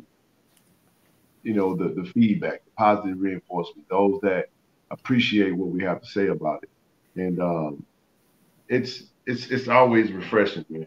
I had somebody come to me and tell me that they appreciate my perspective on a lot of things. It was like, man, you're a true ambassador for Jackson State, and it meant a lot to me because they were like, I wasn't thinking about the Gilly situation the way you kind of put it out there. This is what I had to say, Zoe.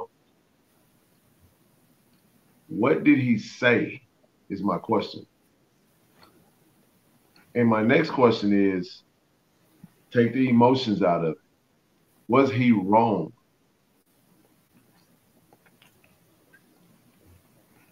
You know how many players in the NBA last year came from the HBCUs, though?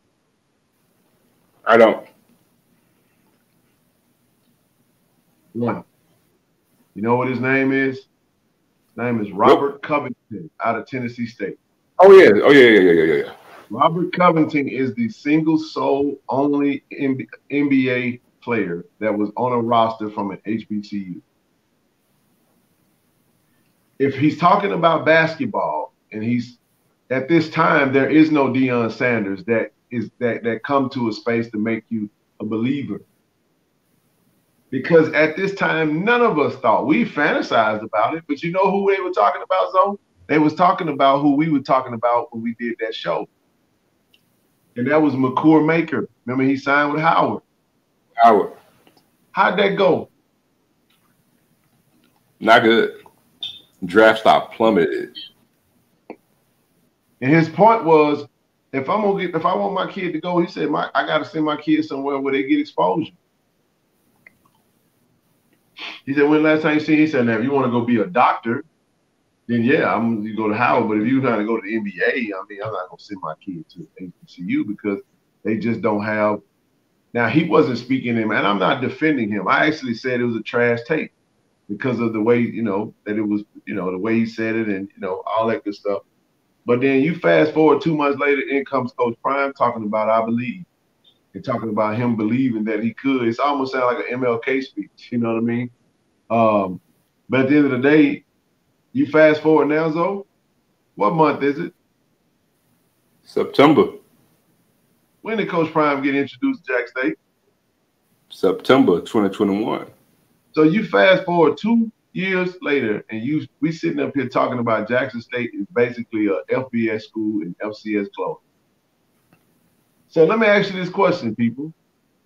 What do we do when the recruits say that they don't want to go to an HBCU? But later on, he come back and says, you know what? I was blind. I was ignorant. I didn't really know. You think we're going to turn down that recruit? No. Did James Houston not get his degree from Florida? When James Houston leaves outside of Jackson State, he represents that blue and white. And I ain't talking about that blue and white and orange from Florida. I'm talking about Jackson State. Stop right there.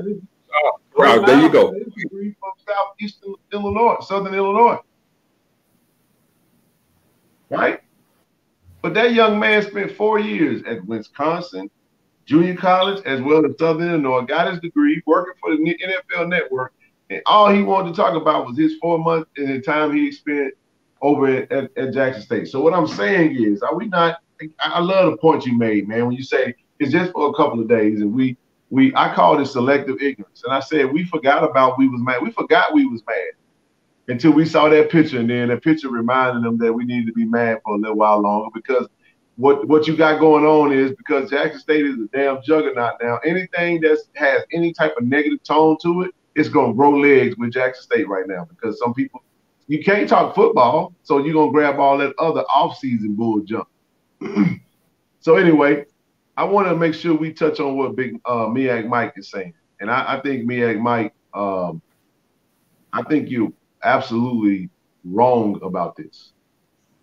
You're wrong about this. And this is the question I would ask you. Why do we just assume that he could be playing at Georgia if he's not playing at Jackson State?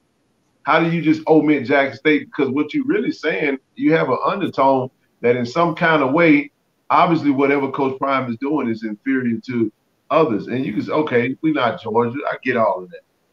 But we damn sure got the Georgia strength and conditioning coach. We got him. I'm gonna say this. Yeah. So I'm not saying Nugget couldn't. You going off of what he had initially. He did have a commitment to Georgia, and I'm not gonna reveal that what he discussed with you and Izzo. We're not gonna discuss that. But let's just say Nugget gonna be fine, man. He gonna be fine. Go ahead, man. I'll say this. I'm just gonna go and say it. Look, bro. When it comes to this football team, and one thing I'm gonna do, because like I said, we are affiliated with this school, but we got a relationship with these players. We know these players, and the one thing I'm gonna do, for real, knowing the circumstances and the backdrop when it comes to these players, I'm gonna do what's right for him. Nugget is a good kid, man. Got his head all right, and actually, he made a great choice by coming to Jackson State. I'm saying this without my blue and white glasses on, knowing the circumstances and everything around his recruitment and him being at Jackson State. He's very further along being at Jackson State than he would be at Georgia. I'm telling you this firsthand information, especially knowing him. We know these players. And we was actually chopping after the game. Hold on. So the thing is, everything that you're saying, I'm gonna tell you from what I know is cap, because I can speak on that. You don't know what you're talking about. See, the thing is, what we don't really get into that we know is cap. He's going to have a great year too, and you're gonna see it. No, everything you're saying about Nugget, and he wasn't suspended 40% of the time. It's a lot more going on that you don't know about. For real. So I don't know who you can use. Wrong. Things that we're not going to disclose either. Go ahead. No, we're not going to disclose it. But you're wrong. That dude was a damn good kid, man. For real. And he's gonna ball out. He's gonna ball out this year. Matter of fact, I would actually probably sit there and say, I actually have the expectation he's gonna ball out Saturday on defense.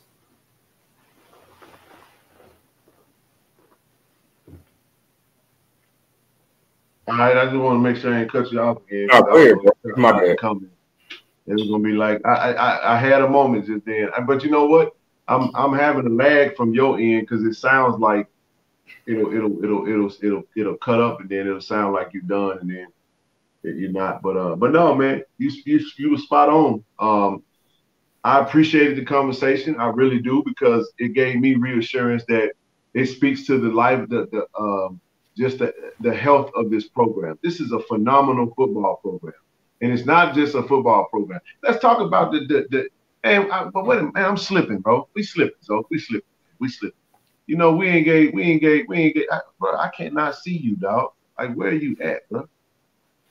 You must be eating. Chosen ball. Oh no, you good. I thought something had happened because I thought you had got back away from the screen. Anyway, no, we ain't talking about Travis Hunter, bro. We ain't talking about Travis Hunter, bro. We gotta talk about Travis, bro. We gotta talk about that young man, bro. We gotta talk about him. Travis Hunter made his debut. Shame on me, man. Not mentioning 12, man. How about that embrace before the game, man? I was standing right there looking at it. You know what? You're right. We do gotta talk about that. Before Junior played it on the video, I'm standing in the stadium. I'm literally standing right where they are. You know what I'm saying? Like, I'm lined up with them from the position they was on the field, and I could tell as long as the length of time that he held him. You know what I'm saying? It just felt like it was a minute. You know, it was probably 10 seconds, man, 10, 15 seconds at the most. And you could tell, you could feel it. I felt the energy that from that moment, bro. I was like, man, I said, bro, I don't know what he said to him. I said, but that was powerful. And then when you go and pick up the actual audio of that, him telling him, look, basically, you don't have to try to be Superman. You just do your job and know that hey, you know what, bro? I gotta be real, man. I choked up watching that, bro, because I know what it's like to have.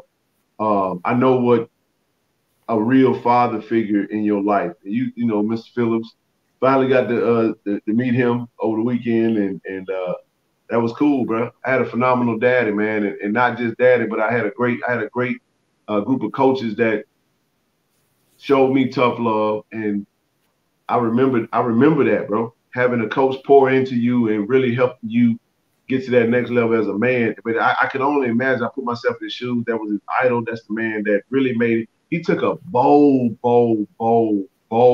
decisions, though. That was bold, bro. For him to be the #1 player, and the responsibility of that, the magnitude of who he was, the stature of who he is, and like you say all the time, not just the #1 recruit, but the highest rate recruit in the history of 247 sports.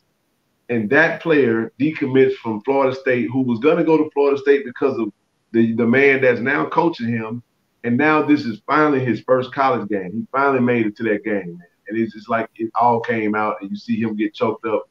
Man, my eyes filled up with water, man. And I was choked up, man, watching that, bro. And it was very powerful, man. So I love it because I love reading the comments. You know, I'm not a big comment reader, but it was dope to go into the comments to see the reaction of the people that saw that. So definitely wanted to make sure we touch on that and get your thoughts on it. And then we'll talk about his play. I'm glad you brought that up. I actually wanted to mention this. You know, that was outside of us winning the game, and this is going to sound crazy, but outside of Jackson winning that game in dominant fashion, this was the second most important thing that happened this weekend at that game. The reason for that is it could have been any player, but the fact that it was Travis Hunter and this wasn't staged, this was raw, authentic emotion. And you can hear Travis Hunter literally weeping and telling Coach, thank you, and thank you for this opportunity. Now, here's you mean so much to me, man. The reason why it's a great big deal is because, #1, in all things, it's recruiting. #2, it's showing a coach at an HBCU, and you know how we feel about HBCUs, right? You're not going to get what you just saw in that clip at any other college. You'll only get that in the HBCU space, and you're not even getting that at all HBCUs. Also, we can actually go back about 4 months when Coach Prime was actually live calling and had the players calling in, and he's telling all the players, I love you. Now, I love you, Coach. You're not getting that at any Power 5 institution. You'll only get that at HBCUs, but you won't get that at every HBCU. So what I'm getting at is That's a consistent thing with Coach Prime. So when you get past the gold chains and all the fluff and all the marketing, that's raw that you get on a day-to-day basis. Again, Jackson had a water crisis, right? Yep. Now, most of the time, you'll have a machine to try to do what Coach Prime is doing. Coach Prime is his own machine. And he's doing what he's doing. He shows it, man. He walks the walk. He talks the talk, but he walks the walk day to day. That's the difference. And again, this is the head coach now doing all these. He's wearing all these hats, but yet he still exudes how he truly, genuinely feel about these kids. And right. It resonates. Man, the thing, and yeah, I did. I got misty-eyed when I saw it because you put yourself in his shoes, man. I'm here with my idol, and he's my father figure. And if you go back and listen to what Coach Prime was telling him, that's why I said it wasn't for show. He was, and the other thing a part of too is Coach Prime sees himself in Travis. That's why he always telling everybody, this kid is so much better than I was at this stage. But I see what he can be. It's my job to mold him, to get him and perch him to that next level. And I'm the man to do it. That's why Travis Hunter came to Jackson State. He can't get what he's getting at Jackson State anyplace else. So it really, really resonates. So Mike, you gotta let me do this, man. I appreciate you, brother. You always tune in to the channel. I'm gonna show you some love, bro, because I don't feel like every time someone is saying something that you would disagree with, that we should always attack them, because the world don't revolve around me, and my opinion isn't law. If Nugget wanted to hit the portal, he could. And like I said, if you really knew what we know in relation to the conversation in regards to how he feels about himself and the program and everything, you'd understand that it's very important that he is where he is, and he appreciates being where he is, and he fully expects to do exactly what Zoe said. And I'm just telling you right now, if there was some issues that lead to him maybe not playing as much, whatever those issues would be the same issues wherever he would be. So it's not like he's having issues because he's at Jackson State or not even or something is he's being wronged or something in some kind of way because he's at Jackson State and not playing. So a lot of what you say, bro, has undertones that gives off the impression of this inferiority complex. Not saying that you do, but it's just like, I understand you want to, support your DMV guys, but guess what? Guess who else was your man? You say Maryland. There was 4 guys from Maryland that wasn't. I mean, not 4 guys that were from Maryland, but we had 3 guys that's from the DMV that didn't make the trip either. That was Norman Douglas. There was also who else come from and Katron Evans. But somehow, Katron a 4-star just like Nugget. I'm just saying, we got to stop this portal mentality. The portal is the majority of kids in the portal are kids that don't want to compete, that don't want to. It used to be, if your ass transferred, you had to sit out a year, though, and wait to play. Hey, let me address this too. Hey, Mike, let me share some, bro. Whether Nugget makes it to the NFL or not, the fact that he's attached to the hip to Coach Prime, because I'm giving you some more like personal info. I guess I should be going this way, but Coach Prime personally loves Nugget. Like the relationship and the bond that they have, it's a real one. Actually, we're not giving any. I didn't mean to cut you off. We're not giving any information. It's not. You don't have the information of what we're talking about. What I'm saying to you is that, and I did cut Zoe off, so y'all just got to deal with it. But we're not giving out any information. I'm telling you what the young man told us plain as day. He's fine. He's going to be fine. Oh yeah, look, they watch this. And look, they know us and they watch this. I'm not going to give anything away on these players. I care about him too much. But hold on, let me finish. Coach Prime personally loves Nugget. So if he was at Maryland right now, in the same predicament that he in, since I guess you assume that you know what's going on with Nugget, in the same predicament he's in, the fan base up there will be just like LSU right now. If he doesn't pan out to if he doesn't pan out to the NFL, what's going to happen to Nugget? Because I can tell you what's going to happen here at Jackson State. He's going to get loved on. He's in a nurturing environment, and Coach Prime going to take care of him. Because one thing Coach Prime is going to do is make sure they're professionals. Because we already know 95% of them ain't going to the NFL. We're going to have them set up so they can get six-figure career jobs and be professional and take care of their family. He's going to personally see to it. He's not going to get that at Maryland. He don't get that at LSU. So, again, you can go down this road all you want to. I'm not even trying to go back and forth or defend it. I'm just telling you what I know. But again, the story is still being written right now. Because I'm telling you, he's going to ball out this weekend. And he still got this season. And he still got a good chance to make that Senior Bowl or Legacy Bowl. Because the one thing Nugget still has, the dude has prototypical NFL cornerback size. He runs a 4.3, and he has good ball skills. So to sit here and say, and let me just say this, and I'll be quiet.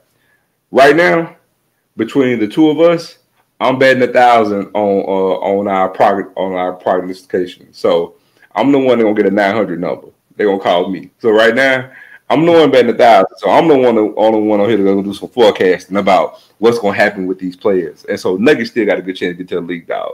We just gonna chill out with all that right there, because you're not gonna prove your point.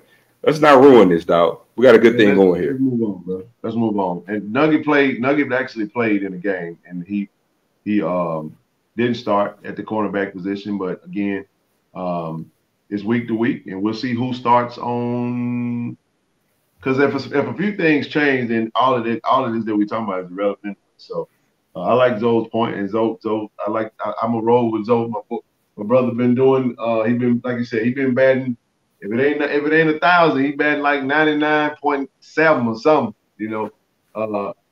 But he's close enough. So anyway, we just wanted to. I wanted to take time. You know why I wanted to take time with that, bro? Is because this is what we do. And I'm not attacking MEAC Mike, but I think it's a complex we have. We feel like if we have the shortest leash when it comes to us with our stuff.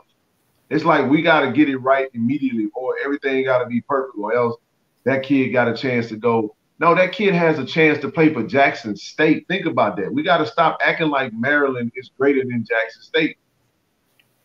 They probably got more money, but bro, Maryland ain't in competition for nothing. Hell, last time Maryland has been important in any sport was women's basketball when they won a chip. And I'll say men's basketball too, when Vaughn Dixon and Steve Blake was playing for them. You see what I'm saying? Outside of that, nobody paying no attention to no Maryland football, man. Not to be disrespectful, but no, bro, it ain't like that. So he has a chance to play for Jack State. There's a lot of players that would love to be in a Jack State uniform, and Nugget is one of those fortunate players. So.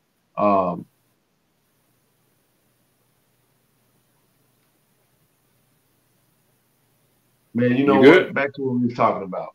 No, okay, man, I want to see what Big T. I was reading what Big T said. That just got me. Big T said, man, the wife walked in the den and asked me if I was crying. I had a wife. That was powerful, man. That's what it's all about. That's all I can say, man. Every time I watch that, I get this. I get chills, man, because that kid had Jack State uniform on. So I told you, man, they finally hit. Hey, when I saw 12 run out there on that field, man, I said, my goodness, man, Travis Hunter is Jack State Tiger. You know what I'm saying? And I tell you, man, DJ called me today. DJ Raw Troop. Shout out to DJ Raw Troop, my brother. DJ, what's happening? Hey, can't wait to meet DJ and then we got to get on that too. We wasting too much time on these haters, man. Haters, y'all done had enough time. We got to get back to what we talking about before we get too late on the stream. But listen. Got a chance to meet Coach, my big bro, Coach Walker in Miami, man. Shout out to Coach Walker, man. Good brother. To Mars Leader Sports Network. Make sure y'all go subscribe to the page. 1400 Club. We mounted up, real simple, fresh hot merch, fresh off the press. You know what I'm saying? And it was a beautiful weekend in Miami, man.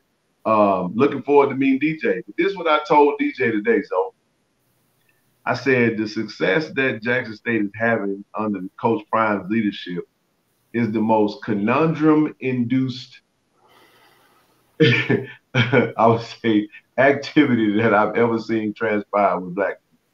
Because on one hand, we really want what we see happening, but at the same time, they don't want to see it happen because it's happening with us. So what's on full display is what we can do when we love our stuff and really patronize our stuff. And we also seeing what takes place when people really don't love us like that. It's like we really want it. We don't really want it like we say we want it, bro. You feel what I'm saying? Yeah. Because we just not ready for the thought process of being featured. It's abnormal, man. And I'm loving this space, man. I love it. I want more of it. I want to see more. That's why we always would say we need more HBCUs to move down that path. Like I said, there's only one Coach Prime though. But man, I'm talking about these folks are out here having they out here, they chips going hot. You know how the computer lock up on them and start twitching and shit, man. That's what it feels like been going on, man, with these folks. Because after they seen that 59-3 beatdown we put on FAMU,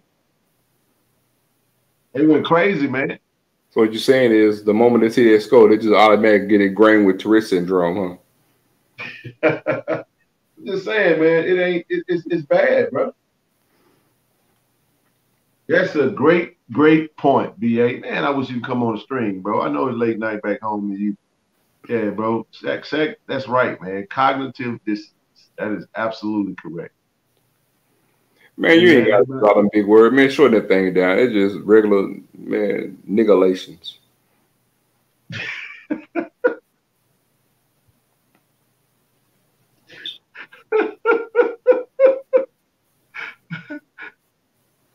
Call it a high prediction.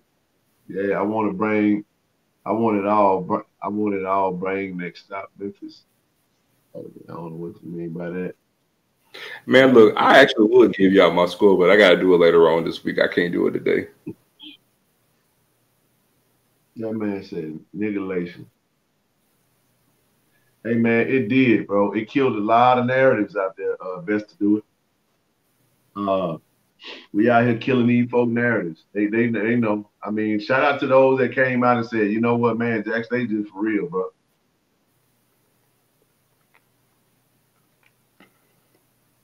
Way too many points right there, Shep. Hey, man, we got the man of the hour here, man. What's happening, bro? What up, Shack Attack? Shaq over there EQing that volume. You know what he doing? Shaq, if you talking, you on mute, bro. What's happening? Shaq EQing that volume. Wait a minute. Let me get it right.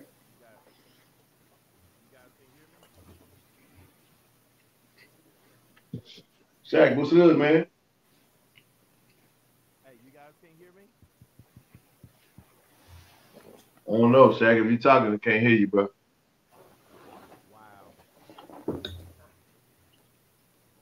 Coach out there driving, man, said he picked up a podcast. They subscribe. Keep up the good work.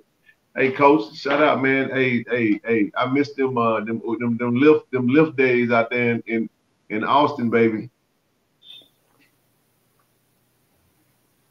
Hey, Shaq, I can't. If you talking, we can't hear you, bro. You're talking super low. Tell Shaq to increase your volume. I told you EQing that volume, didn't it? Crank your volume up, Shaq.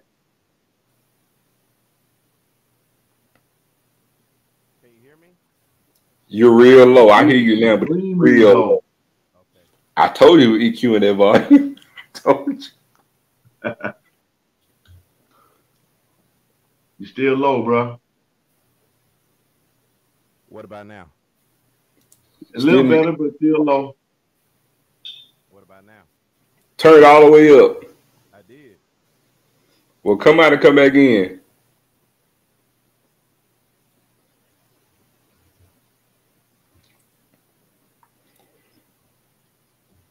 See Jeffrey Fields. See Jeff Fields know how I feel. I love Tito, but I'm just a fan of bigger backs, bro. It's just my personal preference. Yeah, look, I get it, and I like versatile backs with some size. But man, look, at the end of the day, man, we can't deny that 38 special, man.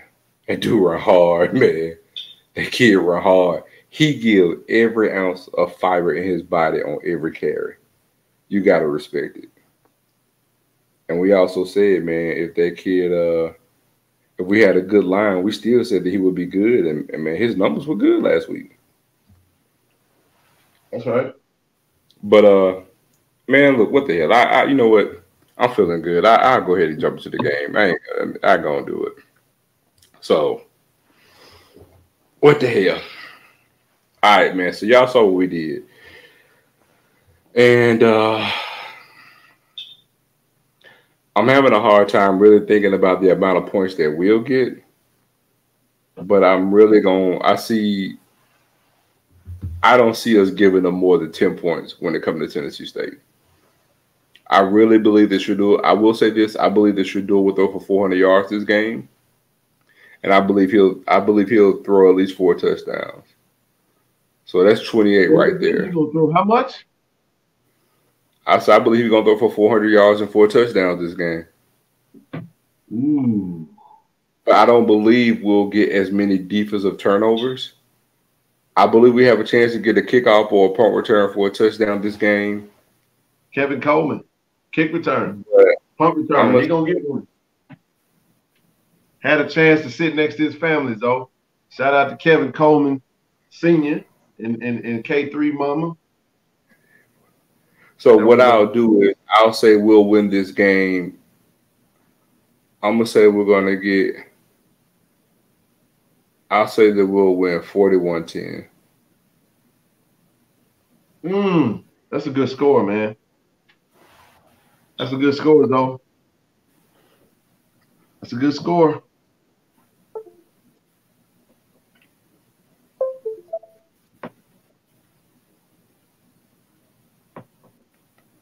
I got us 41-10.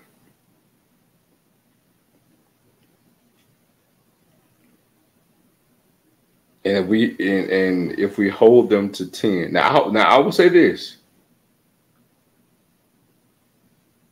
if we keep Tennessee State out of the end zone this game, that's going to set us up on our scoring defense for the rest of the year. All right, I got.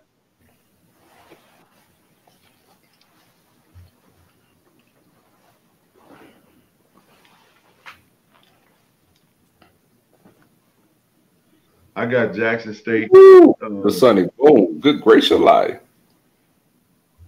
I got Jackson State. God, dog, 60-10. I know, right? I'm gonna go 45-13.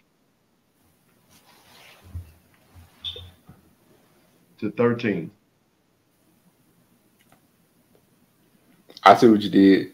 6 touchdowns and 1 field goal. Yep. I can dig it. 45-13. And I think 13 might be way too many points, but I'm thinking 1 tug, 2 field goals, maybe. I was thinking it was 2 and 1 field goal. I want to say, I honestly want to say 45-6, to be honest with you, bro. But I'm not sure if we'll be able to hold him to. Hey, look, we talked about that, bro. I promise you we did. A matter of fact, that's one thing we really got to get on him about.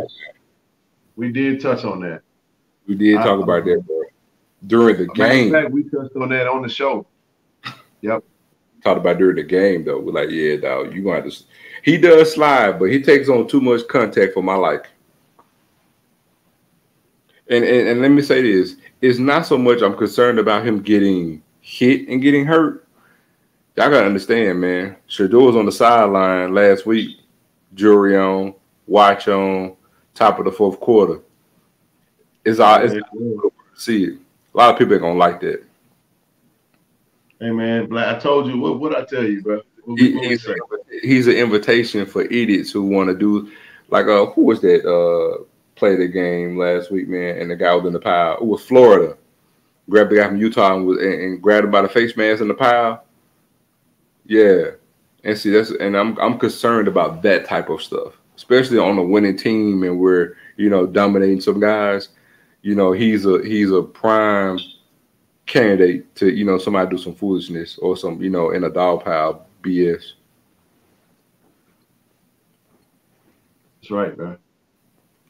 So yeah, man, it looked like Shaq might have had some technical difficulties. We ain't gonna be on him too much longer. Look, man, y'all look. I tell y'all what, we sitting at 205. Look, yeah. we're gonna go. I'm gonna go about 4 or 5 more minutes, man. Y'all come on with your questions, man. Come on, drop the link one more time, Ken. I just did. Anybody want to come on, say a few words? Come on. You know what I'm saying? Because I told Ken, now if we lose a game, we're gonna be begging y'all not to stay out the damn link. They're gonna be in all cap. Drop the link. Drop the link. I tell you. Yeah, Joe gonna be ready to come on in, boy. Yes, indeed, man. Total team effort, bro. How about Si Senor? I love that translation video, man. That was so funny, man. With again, you saw and Coach Prime said they had already did that. Like they joke around in practice, and I'm just sitting there saying, like, again, that speaks to the genuineness of Coach Prime. None of this stuff is fake, man.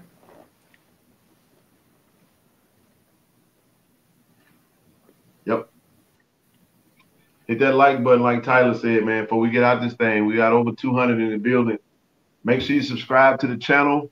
If you'd like to leave a monetary donation, you see the cash apps at the bottom. Feel free to throw something in there, or you can super chat us in the comments. Feel free. But like the stream. Definitely appreciate you guys for always rocking with us. I mean, man, it felt cool, man. Y'all made us feel like y'all appreciated us a little bit when we was out there in Miami. A lot of love, showed a lot of love, man. So much love. Mark, let my dude go, man. Who we got? Let's see. We're gonna add it to the stream. What's going on? What's up, Marcus? Hey, how y'all doing, man? What's going on, bro? You got it, brother. Oh yeah, I think because it's gonna rain, man. They gonna the rain gonna keep the score down a little bit. Okay. Man, what's the forecast? I gotta look at it now since you. They say it's supposed to be like 50% chance. Go ahead. What else you got? You done muted yourself, Mark. Can't hear you.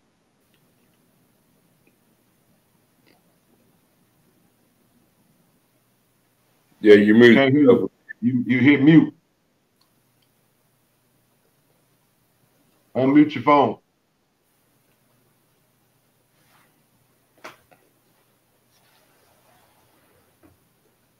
Can't hear you. I don't know what you did, bro. We can't.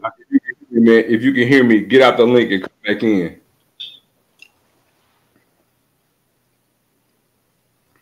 You can drop them off and I can. Damn, my boy go. Yo, what's good, my brothers? What's going on, man? Look at Coach. Man. Coach Simmons, man. What's up, DJ? What's up, baby? Man, it's good, man. I'm enjoying the conversation, man. Anytime we have Ken and Zoe live, man, you ain't gonna get no better than this. The first thing everybody should do is hit the like button. If you ain't gonna do it, at least do that. Let's get that algorithm going. Appreciate it, bro. Hey Ken, you see Coach in his car. You know it ain't Monday, but I say Coach probably on the way to get some wings in Magic City. Man, Coach out there putting that work in. I know what that market look like. I done spent a million nights out there in A-Town, dog, getting that bag, man. Man, y'all got to do it, man. Hey, I wanted to ask you a quick question, man. Go ahead. I'm not going to say the guy that did it, but somebody put out there that Jackson State may not play home games because of the water thing. That's a 0% chance to happen. Okay. Yeah, I don't. Go ahead. Now I couldn't hear you. Say that again. I saw the video, man. I knew it didn't make sense, but I just wanted to make sure because we only got 4 home games, and there's nowhere else to play them games at. Yeah, we there's no no, I hadn't heard anything like that, Coach. We're gonna be fine. I think that actually, matter of fact, things are starting to restore itself back now. It's just a matter water of pressure back yesterday. yeah. It's all starting to come back. Man, we got everybody trying to jump. I'm gonna throw everybody on this joint, man. We got everybody on. We got DJ. You muted, bro. Oh, I'm back on. Hey, can y'all hear me now? Yeah, I can hear you now. We're gonna let All right, Marcus perfect, hold perfect. tight, everybody. Marcus back. So yeah, I'm looking at it, Marcus. It's it is like a 57-60% chance of rain on Saturday. So Yeah. Yeah. And nigga, everybody talking about nigga while nigga ain't playing. I believe Coach Prime, he hold nigga to a certain standard. Right. And at the moment nigga ain't playing at that standard, which nigga also knows that. Which I heard you say he mentioned that. But I believe, like y'all said, he gonna be playing either this week or against Gremlin for sure. Mm-hmm. Man, you spot on, bro. Man, I appreciate you.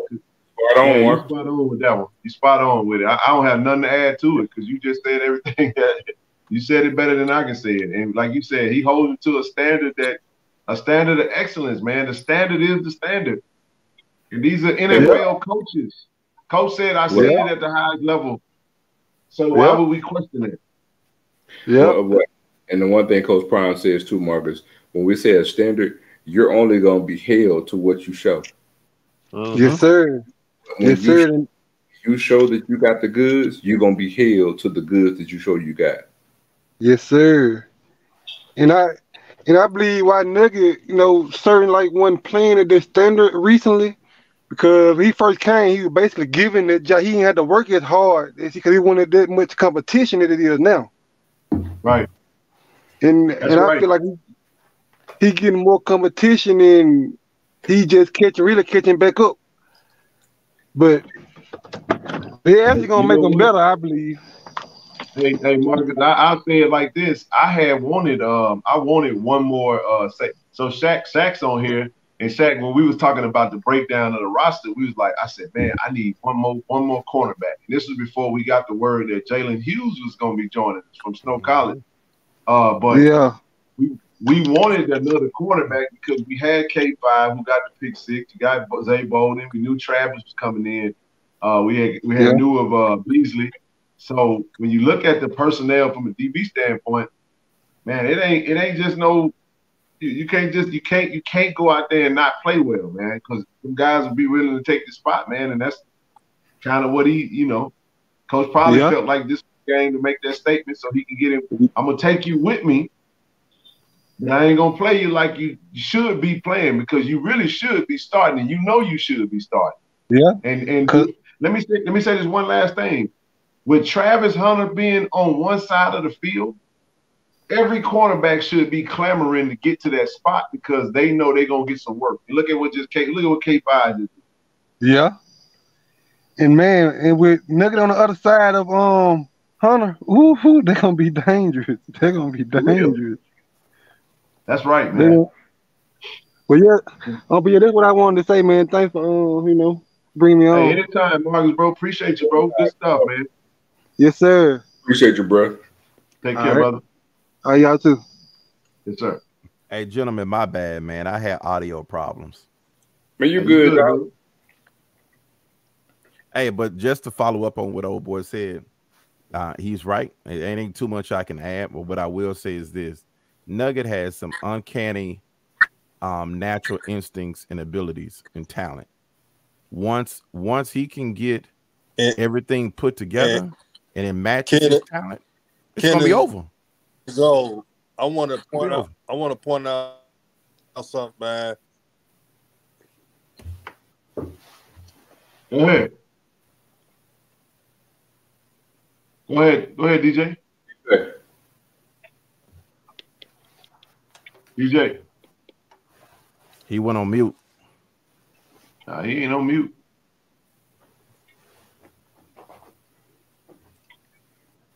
I don't know what just happened, DJ. Go ahead, Shaq. You rock out. No, that's what I just said, man. I said once everything matches up and everything aligns, Nugget is gonna be a bad boy. He's gonna be a bad boy. So Mike, no match in the comments. Not play this. Chill. Go ahead, Zo. No, I was coming to one of the. That's the thing about thing about this depth. Hey, DJ, you going in and out, bro?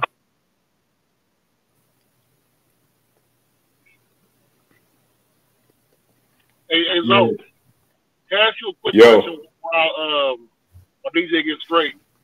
I'll shoot you the link when I get home. But there's a senator in St. Louis who tweeted that the city of St. Louis should think about offering the Southern Heritage Classic or the Jackson State Tennessee State game, and the city take over and pay for it.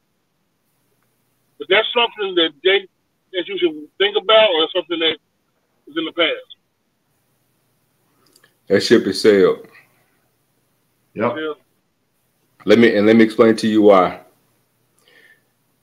I made the comment about the team and saying Jackson State is an FBS team and FCS clothing. Everything we're doing is moving to be FBS. I'm not saying we're trying to move up, but you have to understand, we are potentially going to average anywhere between 50 and 55,000 fans a game.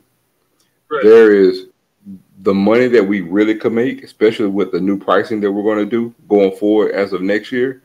It doesn't make sense for us to play in the Classic. We need to do the same thing FBS schools do. We need to have no less than 6 home games every year. And if we decide to play a neutral site game, you're going to have to pay us a home game to get that game there. Because Jackson State, if Jackson handles his business, we potentially could make anywhere from $4 to $5 million for every home game. So what do we look like taking doggone $500,000 or $600,000 to play a road game when we can literally make upwards of $3 to $4, possibly $5 million for every home game? That's facts. I don't care where is it. I don't think most people understand why classics were created in the first place. Oh, yeah. Let me explain it. I'll break that down to you. It's very simple. Yeah. Before you go into that, Zo, just throw one thing in there on top of what you just said. Jackson, y'all see what Jackson is on CNN right now. You tell me what city out there that needs the revenue more than Jackson, Mississippi right now. Facts. So trust me when I tell you, we need that revenue. The hell with the St. Louis. Not all due respect to St. Louis and any other town, but Jackson State is in Jackson, Mississippi, and Jackson, Mississippi is on the news for a water crisis and all the political corruption or whatever you want to call it that's going on. We definitely need that revenue. So I'm like Zo, like I said today, I said, listen, man, nothing less than 6 to 7 home games as soon as 2024, where we can schedule 12 games. You give me 5 road games and 7 home games, I'm for it. I don't want no classics on the schedule no more. But welcome back, DJ. I know your stuff was messed up. What about a home and home with Tennessee State or homecoming? I mean, possibly playing for homecoming, but no, we're not going to do them home and home because we did that. You have to understand too, when it comes to Tennessee State, we've played them every single year since like don't quote me on the year, but I'm gonna just say like 1955, I believe. We played them every year.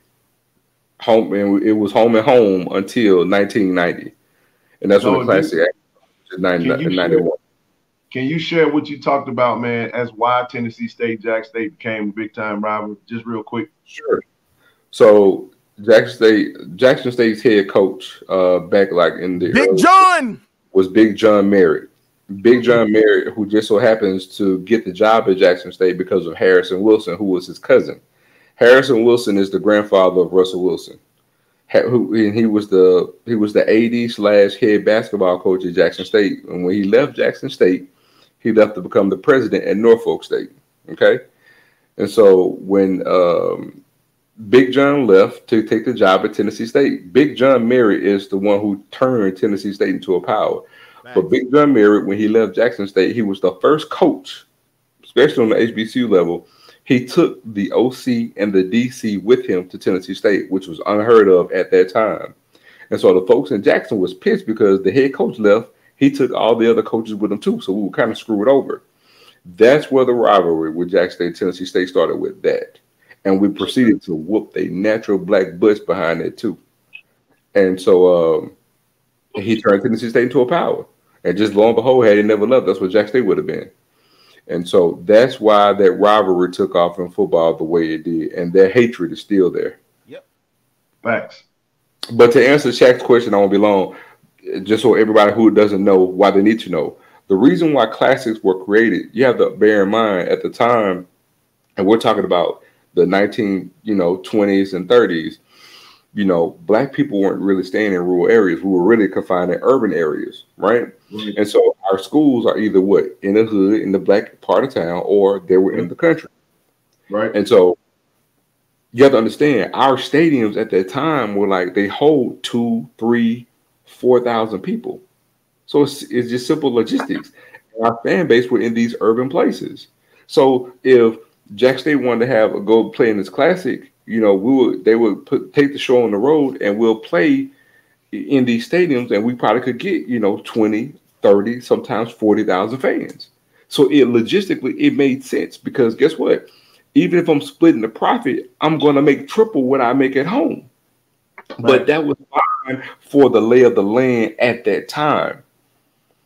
Now, and also back then, we didn't have promoters, a middleman. You see what I'm saying? So you fast forward to now, that same setup is really not needed. It's not beneficial anymore. It's an antiquated business model, man. It died a long time ago. Because, and for all the people here in Mississippi, where we're from, in the Mississippi Veterans Memorial Stadium, where Jack State home stadium is, we used to have double headers and triple headers at that stadium. Right. Ole Miss will play a game at 11 o'clock.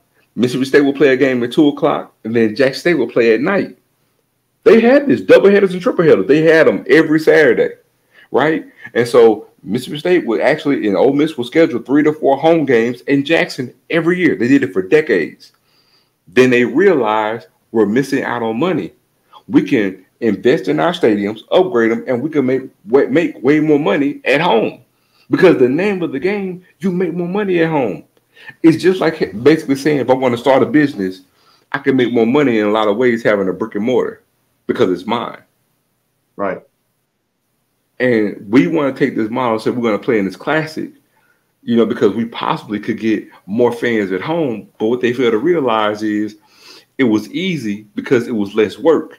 Because we tend to do business in comfort because it's easy. It's just simple math. But the main thing is when you put more work in, you get better results, right? So the name of the game is it takes work to build your fan base at home, because that's where the real money is. No matter what. For an example, y'all, this is called Economics 101. Just I can use Alabama A&M for example. They're in Huntsville, Alabama. That population is bigger than Jackson. Yeah, Jackson is more of a black city, but they're close to Birmingham. If Alabama A&M could even average about 17,500 to 18,000 fans a game, they'll be making bank. If Valley could sit there and their stadium holds 10,000. If Valley can get 8,000, and they can do it, if they did it, they'll be making bank. Grambling Stadium holds 19,600. If Grambling can average 15,000 fans per game, they'll be making bank. Alcorn. I mean, every single school, bro. If you can go, the list goes on and on and on. Even when you factor in increased ticket prices. I mean, hold on. Let me address this. I need to say this too. And I ain't to my own horn. Mr. Ford ain't got nothing on me. I'm gonna be honest. I'm serious. Hey man, I live this. This is every day, bro. This is every day. This is how we get down. I really on the phone and chopping it up. Like I said, we talked about Zoe sent me the picture. What was the picture, man, of the ticket prices of the games this past weekend, man? It was unbelievable, bro. And I think when you look into the hundreds and hundreds of dollars, we the ones that's still behind when we looking at $25, $35 season. Single game ticket price.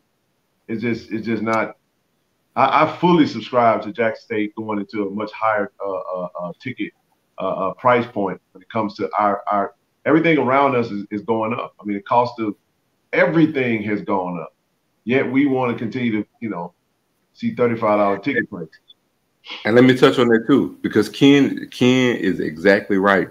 The problem is we tend to want to count Black people money and assume what they aren't willing to pay.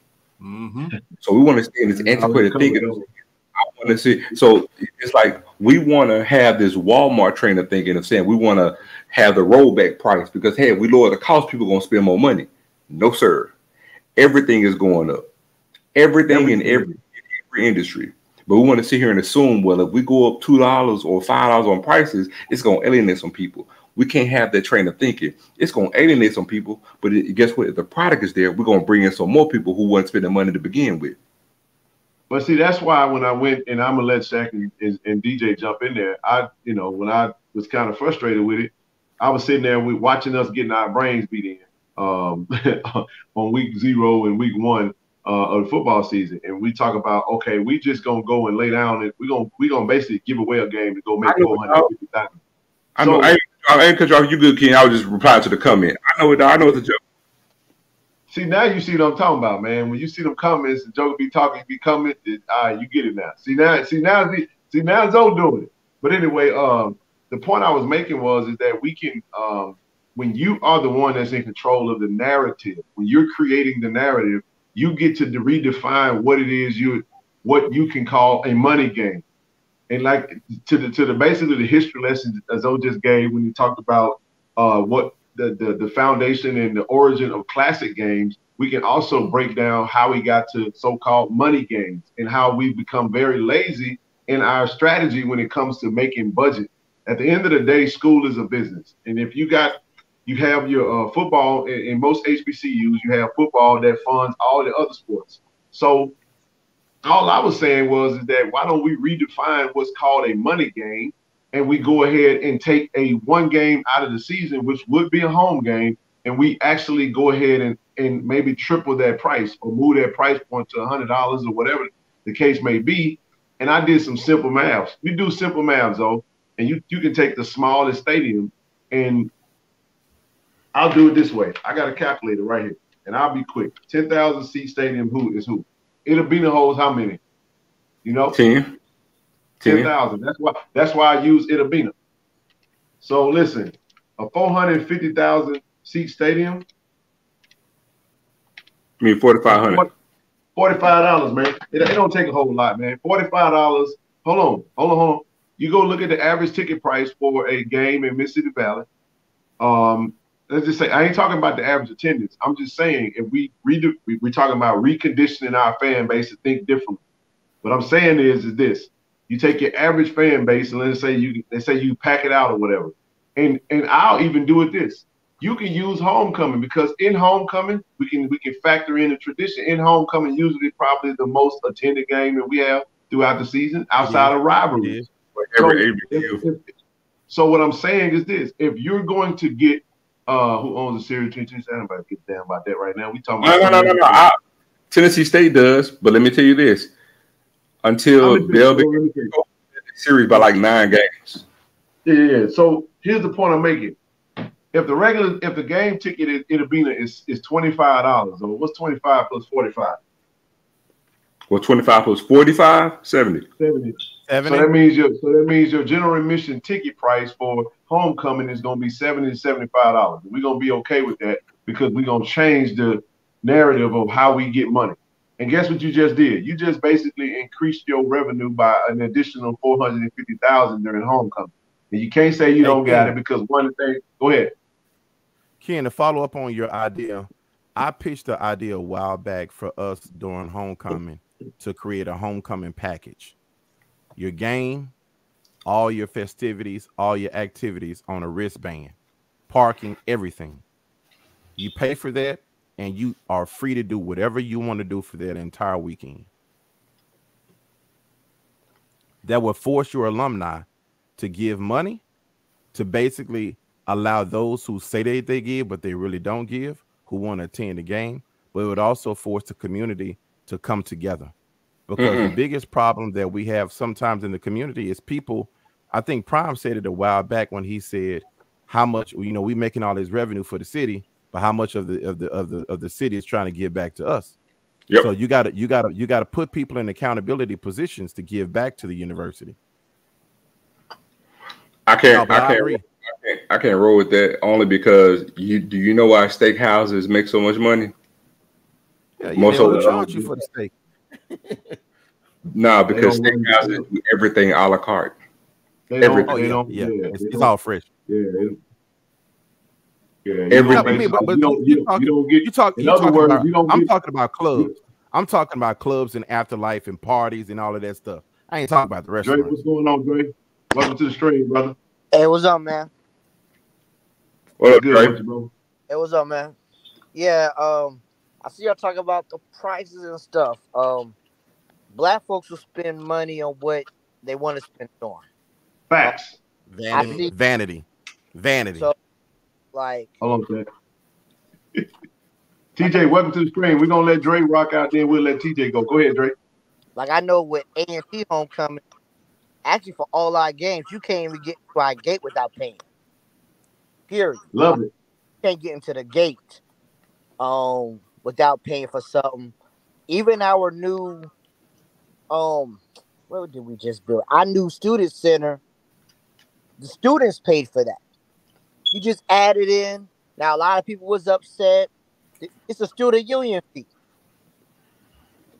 And that's the way you put it on the back, because for every person that says, I don't want to go to A&T for that, there's a bunch of folks that will still want to attend school there, and they'll pay for it. So what does everybody have to say about Russell Haynes? Russell Haynes said that will not work for HBCU.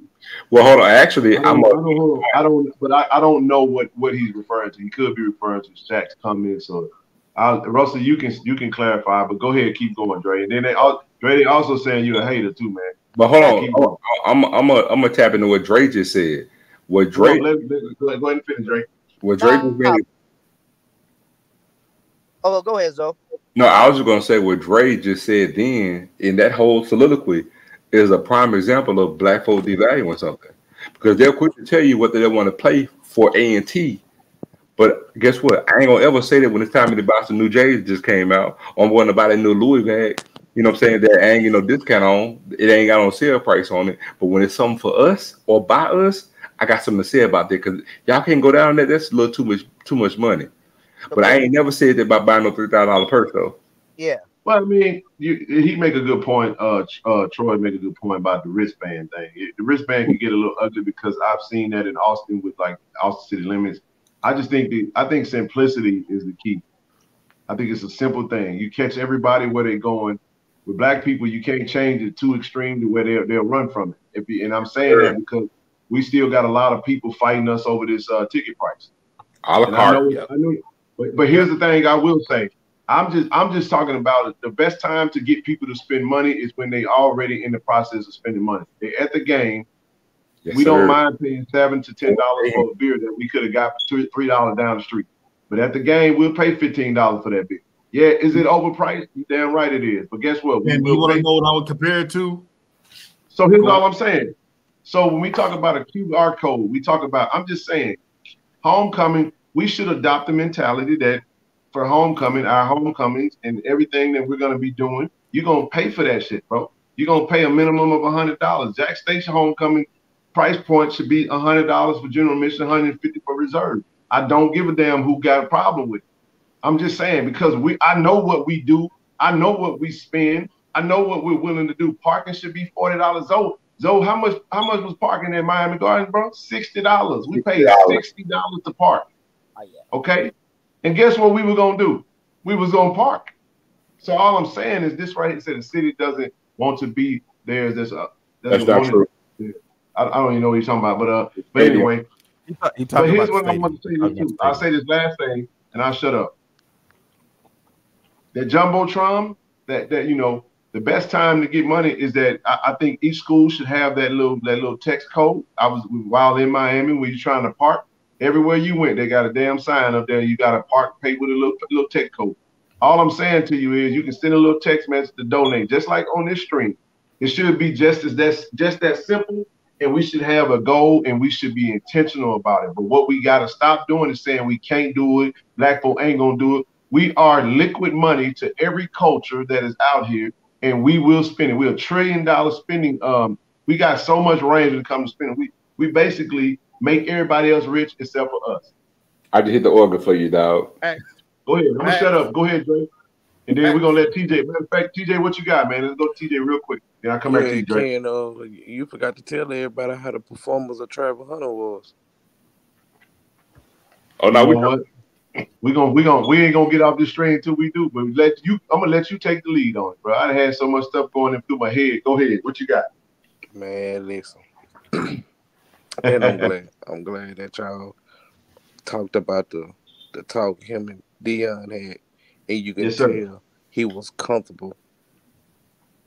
That you could tell that he just played the game. Like he didn't try to do too much. He just played his game, and he looked good playing his game. Man, I'll say this. I love the breakdown that I forget his name. What he did was he measured. What's his name? The guy with the analytics. I forgot his name. Analytics. So what he did, bro, is he measured the distance between the closeout and the distance that he would not give up to the receivers when he was basically checking. And it was basically NFL. It was like high level NFL analytics when it comes to the basically the textbook. Man, I'm shaking over here. What's going on? I think my signal. Y'all see me? Y'all hear me? Yeah, we hear you. Okay. Yeah. So he only got thrown to 4 times and 0 incompletions. 1 pass breakup should have led to an interception. Herman Smith dropped it, but it's okay. But the other one was an incomplete. I think it was what was that? Looked like and I wasn't a slant. It was a one was like a little hitch, but he both those two. And then how about the almost one-handed interception on the offsides, bro? Which just kind of let them know, look, I'm here. I mean, it's only a matter of time before. Oh, and I'll give you another one. So if you go back into the third quarter, Zoe, I don't know, it might have been the second quarter. When Jeremy Musa, Travis was on the opposite side. He's on the left side now. Jeremy Musa wanted to throw that swing route to the running back. Boy, if he would have threw that, Travis read that thing all the way to the end. He would have threw it. He would have got a pick 6 on it. And that's really where he wanted to go, but he realized he saw number 12 over there, TJ, and he had to think about that a little twice. I mean, he had to think about that one twice and go to. He had to go to a wide receiver that he really didn't want to go to. Man, then what about that Auburn Miller, man? Oh my God, Auburn played a hell of a player of the year, man. Man, it's like he didn't got faster. He just looked good, man. So, I went back and watched the game. We all watched the game afterwards before we did the recap show. Mm-hmm. Tiffany Green talked about Mo Sims, our new strength and conditioning coach, and how Aubrey talked about how much. Because, everybody know Mo is that, Aubrey's always been big and strong. But he talked about how he just feels in the best shape of his life. He's lighter. He feels like he's free to he's more fluid to move around. And you can tell that he having fun, man. He just out there flying around, man. He quicker. I mean, he'd be more defined. And I think the kid going to be our next draft pick, man. My honest opinion. I talked to his dad after the game, and we talked for a good little minute, man. And it was, I'm telling you, I told him, I said, that's my defensive player of the year. I hope he don't disappoint me, but that's what I got. So how much were the tickets in Miami? Because I didn't make that game. How much did they charge to? I can't remember. I got it so long ago. I'd be lying to you. With fees, it was like included. I paid like 70. With fees, they were 50 something, but after tax and fees with the Ticketmaster, I wound up. Hell, I wish I hadn't bought them, but I love where we were sitting at. You know what I'm saying? It was the perfect area. I wanted to be close as I could without paying for that. What do you call it? That 72 club. I didn't want to pay for that. That just wasted money, in my opinion. But and it was a good stadium, man. With really good seats. I mean, it was okay. But I don't think in that particular aspect, I don't think, ticket prices, we got to get out of that mentality. And here's what we made HBCU football to be. HBCU football is about us. We want HBCU football to serve us. We want the pageantry, and we want it on a discount now. That's what we do for us. We want it on a discount. Don't you change nothing. I want my HBCU football. I want it cheap. And that was people that literally did not show up until halftime, bro. And literally was like they didn't. After the band, they was out of there, bro. I was like, damn, you spent that money just for that. But hey, it is what it is. So let me ask you this, because to me, I said that Shallow is more of a strong safety more than a free, even though he can play free. But to me, I use him more as a strong safety because he can actually hit. So just imagine, say for instance, Cam just have a bad week and they plug Shallow into that strong safety role. That shit would be deadly.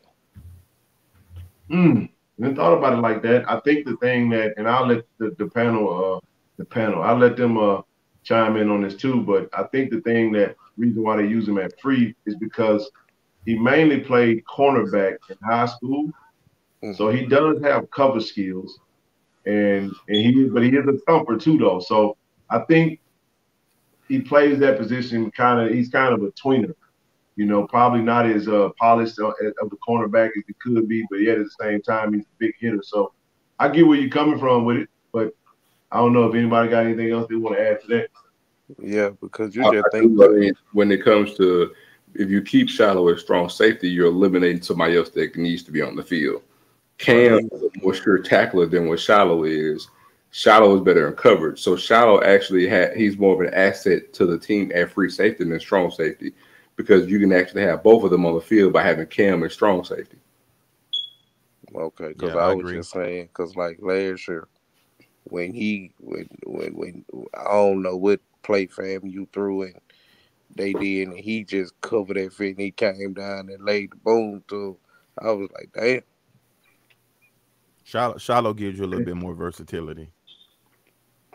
Hey man, Tyler kicked it off, man. We definitely touched on Gaddy, bro. Gaddy is the real deal, man. Zoe was out on the verse. Looked good. Yeah. And I got him as my dark horse. He's my dark horse defensive player of the year. I got Aubrey Miller first, and my dark horse is now Gaddy, man. He showed up.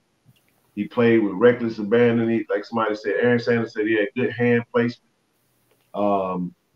Yeah, man. It's very possible. It's very possible. And speaking of Gaddy, here's what people don't understand.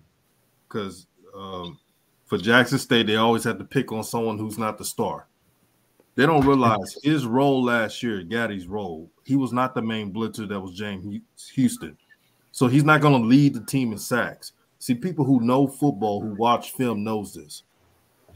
But since we live in a world of reactions, trying to down an athlete because they're not the main guy, I'm so happy for Niles Gaddy. And shit, I hope he gets 10 sacks this season. Well, he's willing to wait. I hope he hit the sack record. The main thing about Gaddy that people got to understand is Gaddy's a project. Let me address that first. He's a project. He wasn't a highly ranked recruit. And so the problem is, because he faded out during last season, it was like, oh, he bust out. No, he's not a bust. He wasn't a highly rated recruit. He was a project because they saw his frame and saw the potential of what he could be if he put the work in. And Ken can vouch for it. I was on that wagon early. I'm like, bro, I'm telling y'all. And this was at the end of the season. I said, bro, the kid got it.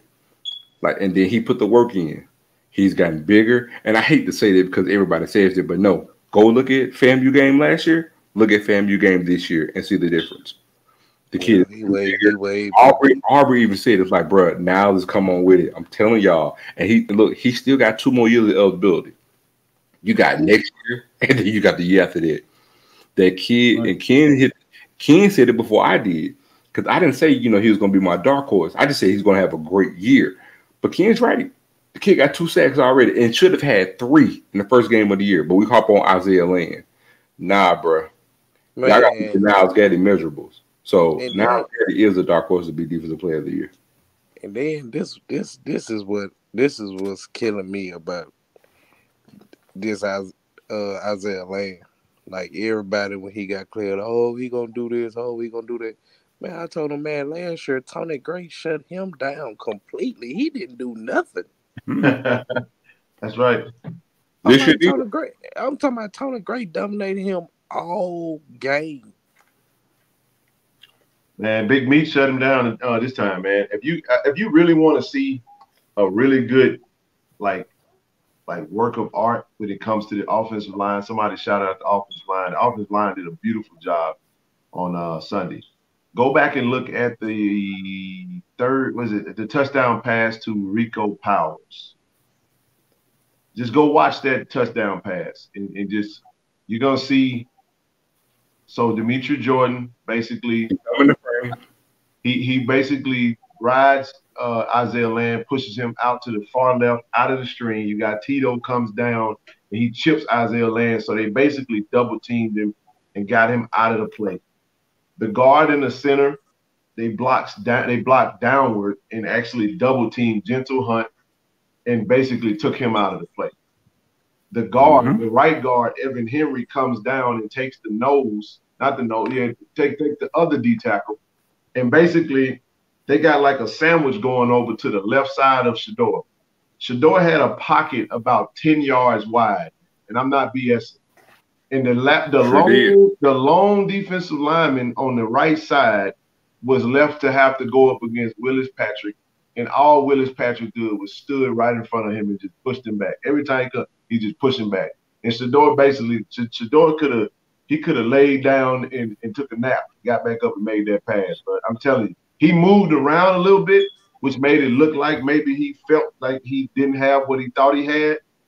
But my gosh, when he made that pass, bro, he was wide. I mean, the pocket he had a mile of space. And you got to go check that out, man, when you get a chance. The touchdown pass to Rico Powers, go check that out when y'all get a chance if you rewatch that game. Because really, he was going to score either way because you had Willie Gaines wide open on the cross route. Joe did. That's true. He was wide open. Yeah, that's true. Yes, indeed, man. I got a question for the panel. When I saw that pass, I thought he was throwing it to Willie. I did too. I got a question for the panel. This may be a tough answer, but who you guys think is going to be the leading receiver when it's all said and done? Dallas Daniels. Yeah, he wants to do it all. Yeah, Dallas Daniels. Yeah. Big T, I'm in LA, man. LA. I live in Rancho Cucamonga, though. It'll be Dallas Daniels and followed by Shane Hooks as a close second. Yes, Tony Gray still is coachable. He's an asset to the team, absolutely. The team is deep. You got to earn your keep, man. Ain't no more charity cases, man. Not saying he was one, but I'm just saying he gotta earn his keep. Because he actually went live after the FAMU game, and he was just saying how Isaiah Land was trash and how he shut him down last year. And it was like basically just watch out for the Tennessee State game. I think he's, basically he was just saying he gonna, I guess, dominate when he's basically just saying he gonna play. So he said, Jamarcus said he wants to run the ball more. Basically, Jamarcus, I say this: anytime your offense can get you 100 yards, Zoe covered that on our preview show prior to the game, where he was saying like, basically, we don't have a running back room where you're gonna see. You probably won't see a running back get 20 carries for 150 yards. That may not happen, but what you'll see is it'll be running back by committee. And if you go back and look at the stats, we did that. We did over 20 runs and we got over 100 yards. So I'm not a big fan of just running the ball all game. I mean, when you got the weapons that you have, man, you got to get the ball in the hands of the wide receivers. And Shador did a good job. He got him to 11. The 12th receiver was actually Christian Allen, which came from JP Andrade. But good stuff, man.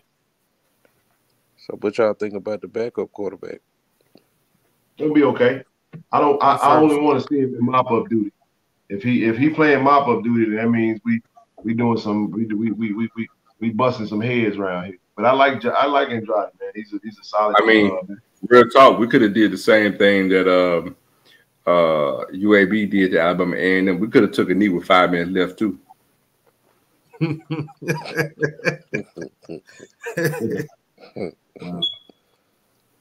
There's no off the field problems with Weidman. Weidman is fine. He just have to compete to get some minutes, man. Made it, Weidman's fine. I mean, I know that may be hard to believe, but yeah, he'll be okay.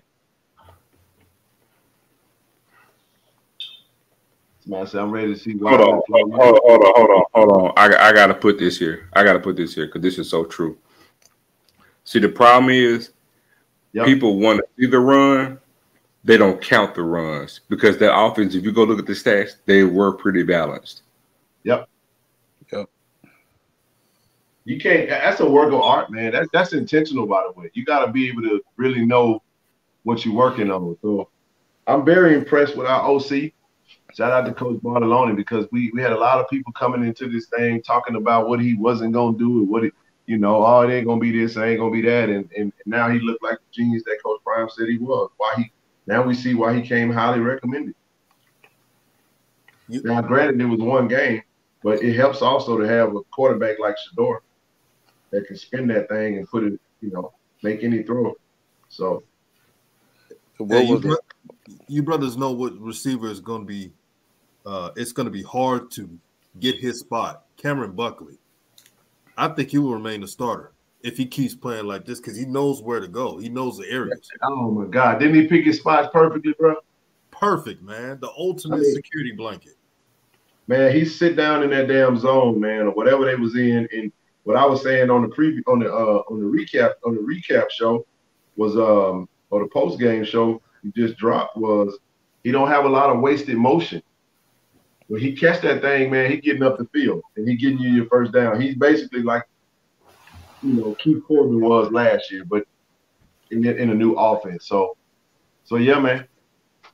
Quay Swiss Army knife, that's true. Quay, baby Debo Samuel. Where you at, man? Oh, I can't wait. Hey, something that just stuck out to me a few minutes ago when Zoe just said 35 passes and 35 runs. Remember, there was a clip at practice, and Prime was talking about how many plays he get per game. Mm-hmm. Y'all remember what that number was? 70 to 80. 70. Yep. Yep. Wow. Kenny Banks, thank you, bro. Hey, we're going to get ready to wind this thing down, fellas. It's about to be 11:30. Oh, my bad. That's West Coast time. But I got to get into bed, man. Man, hey, TJ, bro, appreciate you for coming on, man. Okay. We're going to continue to do this. We definitely want to do a recap. We'll a day later because, Memorial Day and traveling, trying to get back home and everything. We'll probably come back to you guys. So we'll do it again probably. We'll do it before, probably before Saturday. I'm not sure. We'll figure it out. And whenever we do, we'll definitely put a notice out there. So, again, man, I appreciate everybody rocking with us, man. As always, I mean, we having fun doing this, man. First time tuning in, great combo. Hey, KC4 Production, thank you, brother. We appreciate you. We've been doing this for a little over a month now, and just trying to build on it. I mean, you guys are the reason why we do it. You guys make it all the more, fun and just interactive. And like I said, we don't have a call-in show. We prefer to bring you on the stream because we want you to be a part of what we doing. You know what I mean? Put you on the same panel that we on. And it ain't about us. It's about you guys. So if you guys weren't tuning in, it wouldn't make this work what it is. So we'll we'll come back to you guys soon. And when we do, we expect to see y'all in there. One thing I would ask y'all to do before y'all go, make sure you go to Tiger Talk with the 1400 Club, the podcast on YouTube. Subscribe. Make sure you subscribe to this page here, Ken Clark _1400. Hit the like button. Tell a friend. Next time we come on, y'all tell them come on. Tell them come on in here. We're gonna have a little bit more for you guys before we get ready to play Tennessee State. So hopefully we'll have a little bit more info as far as like streaming or whatnot, and we'll go from there, man. So all the best. I'm gonna call it a night, y'all. Peace out. All right. All right. All right. Later. Yes, sir.